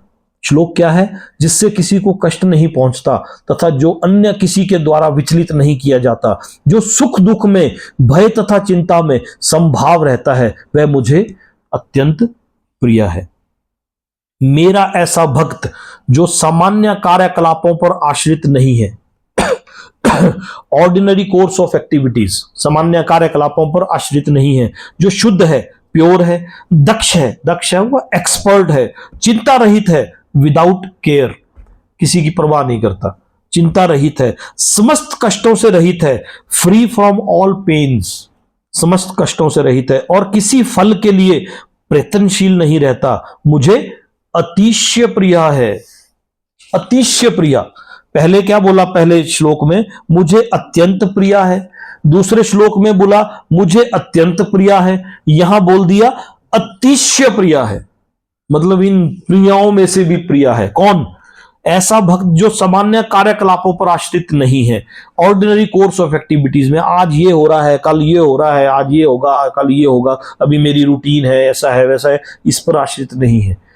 जो शुद्ध है, बिल्कुल प्योर है, दक्ष है, वो एक्सपर्ट है और चिंता रहित है, विदाउट केयर्स है, फ्री फ्रॉम ऑल पेन्स, समस्त कष्टों से रहित है और किसी फल के लिए प्रयत्नशील नहीं है, मुझे अतिशय प्रिया है। Not striving for any result, इसका मतलब हुआ प्रयत्नशील, को किसी फल के लिए प्रयत्नशील नहीं रहता, यानी कि not striving for any result. मैं कर्म कर रहा हूं, फल मिलेगा तो भी प्रभु का है, नहीं मिलेगा तो भी प्रभु की इच्छा, प्रयत्नशील नहीं रहता। ठीक है, not striving for any result. भक्त को धन दिया जा सकता है, यह है तात्पर्य इसका, भक्त को धन दिया जा सकता है किंतु उसे धन अर्जित करने के लिए संघर्ष नहीं करना चाहिए। संघर्ष नहीं करना चाहिए अपने आप। जो भगवत कृपा से यदि उसे स्वयं धन की प्राप्ति हो तो वह उद्विग्न नहीं होता। उद्विग्न मतलब कि वो एजिटेटेड भी नहीं होता। अब भगवत कृपा से उसको धन आ रहा है तो ऐसा नहीं कि नहीं हम तो धन दौलत से दूर है, ऐसा भी नहीं है। ठीक है, आ रहा भगवत कृपा से, अपने आप आ रहा है, ऑटो पायलट पे है, सिस्टम अपने आप दे रहा है प्रभु उसको, तो ठीक है, उससे एजिटेटेड नहीं होता। जब तू तो भक्त है, तेरे को तो धन की क्या जरूरत है, तू धन को दान कर दे। दान के बारे में तो बता दिया 18वें 17वें अध्याय में और डिटेल में इसके बारे में, है ना। अब बड़ा मजा आएगा देखना, आपको मन लगेगा अब, क्योंकि अब तो विराट रूप के दर्शन करने के बाद अब जो ज्ञान है ना वो अलग लेवल का है ना। डायरेक्ट 12वां अध्याय पढ़ने से नहीं होता। मेरे को पहले दिन बोला गया था 12वां अध्याय पढ़ लो, मैंने इनकार की थी, मैं कहा नहीं होता, क्योंकि डायरेक्ट पढ़ने से क्या, उस दिन में ये पढ़ लेता, क्या समझ आना था समझ, उस दिन ऊपर की बात थी, आता समझ। तो ये क्योंकि वो हम स्टेजेस है ना, यम नियम आसन प्राणायाम प्रत्याहार धारणा ध्यान और समाधि। आज हम समाधि की स्टेज पर तब पहुंचे जब हमने यम नियमों का पालन किया। बहुत लोगों ने यम नियमों का पालन नहीं किया, वो नहीं पहुंच, आज यहाँ स्टेज पे नहीं है ना। स्वाभाविक है कि भक्त दिन भर में 2 बार स्नान करता है और भक्ति के लिए प्रातः काल जल्दी उठता है। इस प्रकार वह बाहर तथा भीतर से स्वच्छ रहता है। श्लोक में क्या था? ऐसा भक्त जो सामान्य कार्यकलापों पर आश्रित नहीं है, जो शुद्ध है, दक्ष है, चिंता रहित है, समस्त कष्टों से रहित है और किसी फल के लिए प्रयत्नशील नहीं है, ऐसा भक्त मुझे अतिशय प्रिय है। क्योंकि वह जीवन के समस्त कार्यकलापों को सार को जानता है और प्रमाणिक शास्त्रों के में दृढ़ विश्वास रखता है। भक्त कभी किसी दल में भाग नहीं लेता, मतलब वो किसी पर्टिकुलर पार्टी में भाग नहीं लेता। भक्त जो है कभी किसी दल में भाग नहीं लेगा, कभी ऑथराइजेशन नहीं चाहिए उसे, कोई पद नहीं चाहिए, पदवी नहीं चाहिए। भक्त जो है उसको ना तो किसी दल में भाग लेगा, किसी पर्टिकुलर दल में भाग लेगा। 453 नंबर पेज है, 453 नंबर पेज और 16वां श्लोक। भक्त किसी दल में भाग नहीं लेता, अतएव वह चिंता मुक्त है। ऊपर बोला कि समस्त कष्टों से रहित है, वो चिंता रहित है, था ना श्लोक में एक शब्द, चिंता रहित है। वो चिंता युक्त है यानी कि केयर फ्री। जब वो किसी दल का लीडर ही नहीं है, उसे कोई टेंशन नहीं है कि आज तो मेरा वो फलाना, आज मेरे को आज फलानी जगह जाना है, मेरा आज वो फलाना पार्टी का फंक्शन है या कोई ऐसा फंक्शन है, तो वो अपने प्रभु के कार्यकलापों के लिए कभी भी उसके पास समय ही समय है, क्योंकि वो किसी दल का लीडर नहीं है, वो किसी दल में भाग नहीं ले रहा है। यही है ना श्लोक में, यही बोल रहे हैं। तो वो चिंता मुक्त है, समस्त उपाधियों से मुक्त है। उसे डेजिग्नेशन चाहिए नहीं, उसे डेजिग्नेशन नहीं चाहिए कि मैं एमएलए हूं या मंत्री हूं या मुख्यमंत्री हूं, उसे चाहिए नहीं डेजिग्नेशन। वो समस्त उपाधियों से मुक्त होने के कारण कभी व्यथित नहीं होता। वह जानता है कि उसका शरीर एक उपाधि है, मतलब समस्त उपाधियों से मुक्त है कि ऑल डेजिग्नेशन, उसे डेजिग्नेशन चाहिए नहीं। बॉडी इज ए डेजिग्नेशन, क्यों? उसकी शरीर ही एक उपाधि है। अगले पेज पे आएंगे हम, 454 नंबर। अतएव शारीरिक कष्टों के आने पर वह मुक्त रहता है। पीछे था कि समस्त कष्टों से रहित है, श्लोक में है समस्त कष्टों से रहित है। अतएव शारीरिक कष्टों के आने पर वह मुक्त रहता है। शुद्ध भक्त कभी भी ऐसी किसी वस्तु के लिए प्रयास नहीं करता जो भक्ति के नियमों के प्रतिकूल हो, against the principles of devotional service. वो कभी भी ऐसी किसी वस्तु के लिए प्रयास नहीं करता जो भक्ति के नियमों के प्रतिकूल हो। उदाहरणार्थ किसी विशाल भवन को बनवाने में काफी शक्ति लगती है, अतएव वह किसी ऐसे कार्य में हाथ नहीं लगाता जिससे उसकी भक्ति में प्रगति ना होती हो। वह भगवान के लिए मंदिर का निर्माण करा सकता है और उसके लिए वह सभी प्रकार की चिंताएं भी उठा सकता है, लेकिन वह अपने परिवार वालों के लिए बड़ा सा मकान नहीं बनवाता। श्लोक में क्या था? ऐसा मेरा ऐसा भक्त जो सामान्य कार्यकलापों पर आश्रित नहीं है, ऑर्डिनरी कोर्स हो, जो शुद्ध है, प्योर है, दक्ष है यानी कि एक्सपर्ट है, चिंता रहित है, विदाउट केयर है, समस्त कष्टों से रहित है, फ्री फ्रॉम ऑल पेन्स, और किसी फल के लिए प्रयत्नशील नहीं रहता, यानी कि not striving for any result. मेरा ये कर्म है, मुझे ये कर्म करना है, इसका फल मिलेगा तब भी प्रभु तेरा है, नहीं मिलेगा तब भी तेरा है, मुझे अतिशय प्रिय है। जो ना कभी हर्षित होता है, अगला श्लोक, जो ना कभी हर्षित होता है ना शोक करता है, जो ना तो पछताता है ना इच्छा करता है, जो शुभ तथा अशुभ दोनों प्रकार की वस्तुओं का परित्याग कर देता है, ऐसा भक्त मुझे अत्यंत प्रिय है। एक ही पेज बचा है वैसे अब ना। शुद्ध भक्त भौतिक लाभ से ना तो हर्षित होता है ना हानि से दुखी होता है। शुद्ध भक्त, भौतिक लाभ हो गया उसे, कोई लॉटरी लग गई तो ये नहीं कि छलांगे मार देगा, नुकसान हो गया तो परेशानी। वह पुत्र या शिष्य की प्राप्ति के लिए ना तो उत्सुक रहता है ना ही उनके ना मिलने पर दुखी होता है। बेटियां ही बेटियां हैं, मेरा बेटा नहीं है। वह पुत्र या शिष्य की प्राप्ति के लिए, मैं गुरु हूं, मेरे कोई शिष्य ही नहीं बने, उसे ना तो पुत्र चाहिए ना उसे शिष्य चाहिए। कि प्राप्ति के लिए ना तो उत्सुक रहता है ना ही उनके ना मिलने पर दुखी होता है। ऐसा नहीं कि मेरे को ये चाहिए ही चाहिए, ना वो दुखी होता है। इसी प्रकार वह अपनी किसी प्रिय वस्तु के खो जाने पर उसके लिए ना तो वह पछताता भी नहीं। इसी प्रकार यदि उसे अभिसिप्त यानी कि what is dear to him, क्या बोलते हैं इसको, अभिसिप्त की प्राप्ति नहीं हो पाती, जो उसे चाहिए उसकी प्राप्ति, मतलब which is dear to him, जो उसको बड़ा प्रिय है, उसे उसकी प्राप्ति नहीं हो पाती तो वह दुखी भी नहीं होता। वह समस्त प्रकार के शुभ अशुभ तथा पाप कर्मों से सदैव परे रहता है। वह परमेश्वर की प्रसन्नता के लिए बड़ी से बड़ी विपत्ति सहने के लिए तैयार रहता है। भक्ति के पालन में उसके लिए कुछ भी बाधक नहीं बनता। ऐसा भक्त कृष्ण को अतिशय प्रिय है। अतिशय के बाद यह अत्यंत शब्द का यूज हुआ। पहले बोला 2 श्लोकों में, पहले बोला अत्यंत प्रिय है, फिर दूसरे में बोला अत्यंत प्रिय है, तीसरे में बोला अतिशय प्रिय है, और यहां पर फिर अत्यंत प्रिय है।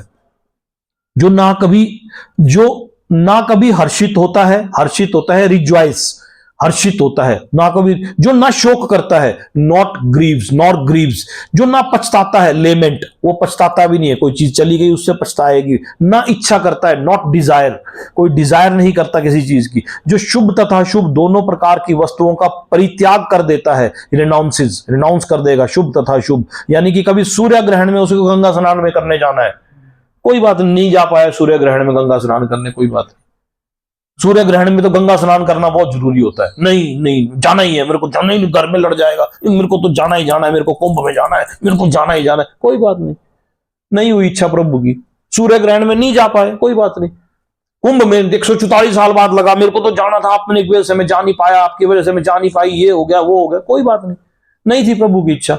क्या? जो ना तो कभी हर्षित होता, बड़ा मजा आ गया मेरे को तो भाई कुंभ में स्नान, ओ मैं तो डुबकी लगा के आ गया, ओ मजा आ गया महाराज, वहां तो डुबकी लगाई हमने। तुमने प्रभु का नाम कहां लिया? तुम तो नहाने गए वहां, दरिया में नहा लो।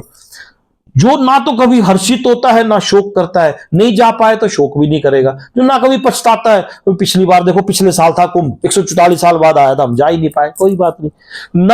ना इच्छा करता है कि अब अगली बार के कुंभ में तो मैं जाऊंगा ही जाऊंगा, जो मर्जी हो जाए। जो शुभ तथा शुभ दोनों प्रकार की वस्तुओं का परित्याग कर देता है।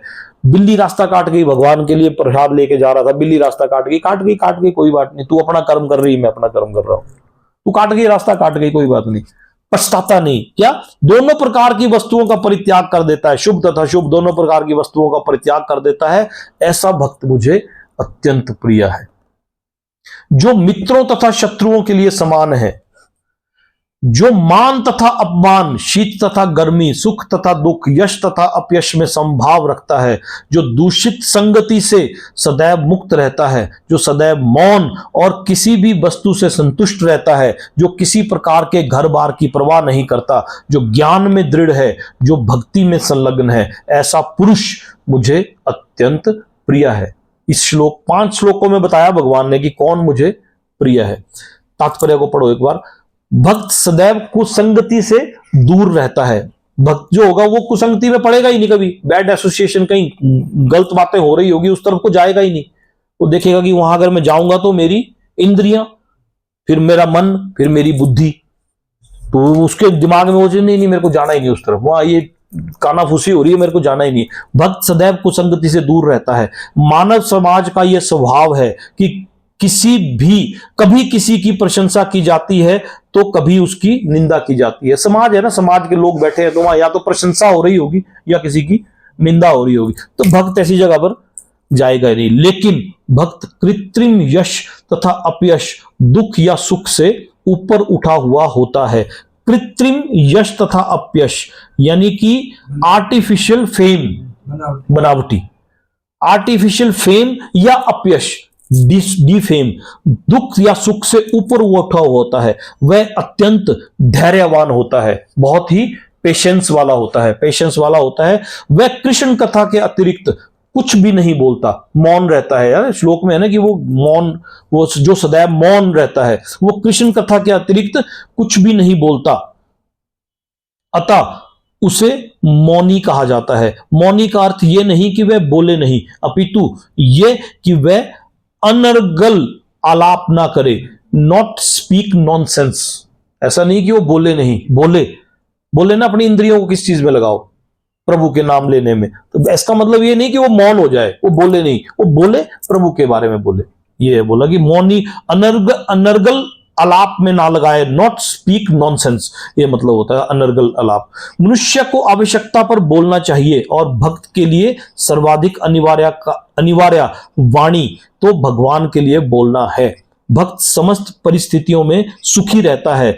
कभी उसे स्वादिष्ट भोजन मिलता है तो कभी नहीं, किंतु वह संतुष्ट रहता है। वह आवास की सुविधा की चिंता नहीं करता। वह कभी पेड़ के नीचे रह सकता है तो कभी अत्यंत उच्च प्रसाद में, किंतु वह इनमें से किसी के प्रति आसक्त नहीं रहता। वह स्थिर कहलाता है क्योंकि वह अपने संकल्प तथा ज्ञान में दृढ़ होता है। भले ही भक्त के लक्षणों की कुछ पुनरावृत्ति हो, यानी कि सम रिपीटेशंस हो, कुछ पुनरावृत्ति हो, भले ही भक्त के लक्षणों की कुछ पुनरावृत्ति हुई हो, लेकिन ये इस बात पर बल देने के लिए है कि भक्त को ये सारे गुण अर्जित करने चाहिए। असली भक्त को ये सारे गुण अर्जित करने चाहिए। सद्गुणों के बिना कोई शुद्ध भक्त नहीं बन सकता। जो भक्त नहीं है उसे सद्गुण नहीं होता। जो भक्त कहलाना चाहता है उसे सद्गुणों का विकास करना चाहिए। यह आवश्यक है। उसे इन गुणों के लिए अलग से बाह्य प्रयास नहीं करना पड़ता, अपितु कृष्ण भावनामृत तथा भक्ति में संलग्न रहने के कारण उसमें ये गुण स्वतः ही विकसित हो जाते हैं। लेटेस्ट, जैसे वो ऐसी कोई गॉसिप है, कोई लेटेस्ट पॉलिटिकल गॉसिप है, कोई गोल्ड का प्राइस क्या है, चांदी का प्राइस क्या है, बढ़ गया है, घट गया है, वो मौन रहने का मतलब है कि वो इन चीजों में इंटरेस्ट नहीं लेगा, ऐसी गॉसिप्स में इंटरेस्ट नहीं होगा। बोला ना कि समाज का यह स्वभाव है कि या तो किसी की प्रशंसा की जा रही होगी या बुराई, तीसरी कौन सी बात होगी। 4 आदमी बैठे हैं तो क्या बात करेंगे तीसरी, या तो वो किसी की बुराई कर रहे हैं या वो किसी की अच्छाई कर रहे हैं, तीसरी तो कोई बात हो नहीं सकती। तो भक्त ऐसी जगहों पर बैठता ही नहीं, जाता ही नहीं। तो ये इसके बारे में है। हैप्पीनेस एंड डिस्ट्रेस, जैसे जो मित्रों तथा शत्रुओं के लिए समभाव है, फ्रेंड एंड एनिमी के लिए समभाव रहता है, इक्विपोज्ड रहता है। वो बोलता है कि ये अप्रूवल बाय कृष्णा है, ये मेरा शत्रु अगर बना है तो इसको तो कृष्णा की अप्रूवल मिली है ना, तभी ये मेरा शत्रु बना है। जो मान तथा अपमान, ऑनर और डिसऑनर, मेरे को मान नहीं मिला तब भी ठीक है, मेरा अपमान हो गया तब भी ठीक है, कोई बात नहीं, अपमान हो गया मेरा, कोई बात नहीं, वो तब भी ठीक है। शीत तथा गर्मी, हॉट तथा कोल्ड, सुख तथा दुख, हैप्पीनेस और डिस्ट्रेस, यश तथा अपयश, फेम एंड इनफेमी में संभाव इक्विपोज्ड रहता है। वो दूषित संगति से कंटेमिनेटिंग एसोसिएशन, दूसरी संगति से सदैव मुक्त रहता है, जो सदैव मौन और किसी भी वस्तु से संतुष्ट रहता है, सेटिस्फाइड विद एनीथिंग। कैसा भी प्रसाद मिल गया कोई बात नहीं। आज मेरे को खाने में एक ही आइटम मिली, बना तो 6 प्रकार की आइटमें थी, सेप्पू बड़ी मेरे टाइम को खत्म हो गई थी, कोई बात नहीं, दाल के साथ सरा लिया, काम प्रसाद है यार। आप भोजन करने के लिए आए रेस्टोरेंट में जाओ ना, यहां तो प्रसाद लेने आए थे आप, प्रभु की इच्छा थी कि तुझे आज यही मिलना है, ओके, ये बोल रहे हैं, है ना। जो सदैव मौन है, किसी भी वस्तु से संतुष्ट है, जो किसी प्रकार के घर बार की परवाह नहीं करता। मेरा ये 1 BHK का फ्लैट है, ओके ठीक है, प्रभु की इच्छा थी, मेरे को इसी में काटना है। प्रभु की इच्छा से मुझे इंसान का जन्म मिला है। मेरे को किस लिए इंसान का जन्म मिला? इसलिए नहीं कि मैं मल्टी स्टोरी अपार्टमेंट में रहूं या विला में रहूं। मुझे प्रभु ने इंसान का जन्म दिया है उसकी भक्ति करने के लिए। तो मैं वो कर पा रहा हूं कि नहीं कर पा रहा हूं? 1 BHK ठीक है ना, कोई बात नहीं। किराए के मकान में रह रहा हूं, उम्र कट गई, कोई बात नहीं। फलाने ने तो अपना घर बना लिया, फलानी ने बना लिया, मैंने पता नहीं कब बनेगा, कोई बात नहीं, नहीं बना कोई बात नहीं। लेकिन 1 BHK का है, कोई बात नहीं, ठीक है, इसी में रहो। घर बार की परवाह नहीं करता, जो ज्ञान में दृढ़ है, fixed in knowledge, he lives in knowledge, मतलब वो ज्ञान में दृढ़ है, पूरी तरह से नॉलेज में दृढ़ है और ज्ञान में दृढ़ है, जो भक्ति में संलग्न है, ऐसा पुरुष मुझे अत्यंत प्रिय है। आखिरी श्लोक है इसका, सिर्फ श्लोक पढ़ लेता हूं। जो इस भक्ति के अमर पथ का अनुसरण करते हैं और जो मुझे ही अपना चरम लक्ष्य बनाकर श्रद्धा सहित पूर्ण रूपेण संलग्न रहते हैं, वे भक्त मुझे अत्यधिक प्रिय है। अत्यंत प्रिया, अतिशय प्रिया, अत्यधिक प्रिया, अत्यधिक प्रिया, कितने क्वालिटी बताई भक्तों की, है ना। ये जो इस भक्ति के अमर पथ का, इम्पेरिशेबल पाथ का, यह भक्ति का अमर पथ जो बताया 12वें अध्याय में, यह भक्ति का अमर पथ है। इस पथ का पालन करते हैं और जो मुझे ही अपना चरम लक्ष्य, सुप्रीम गोल मानता है। निर्विशेष के बारे में बोला या निराकार के बारे में बोला या किसी और रूप के बारे में बोला? नहीं बोला। यहां भगवान ने बोला कि जो मुझे ही अपना चरम लक्ष्य मानता है, जो मुझे ही, और श्रद्धा सहित पूर्ण रूपेण एंगेज देमसेल्फ विद फेथ। श्रद्धा सहित पूर्ण रूपेण मतलब कि फुल्ली डेडिकेटेड, पूरी डेडिकेशन के साथ एंगेज देमसेल्फ विद फेथ, वह भक्त मुझे अत्यधिक प्रिय है। इसके तात्पर्य को हम अगली बार पढ़ेंगे। हाँ, तुम्हारे को फोन में ऐसे लगेगा नहीं पता।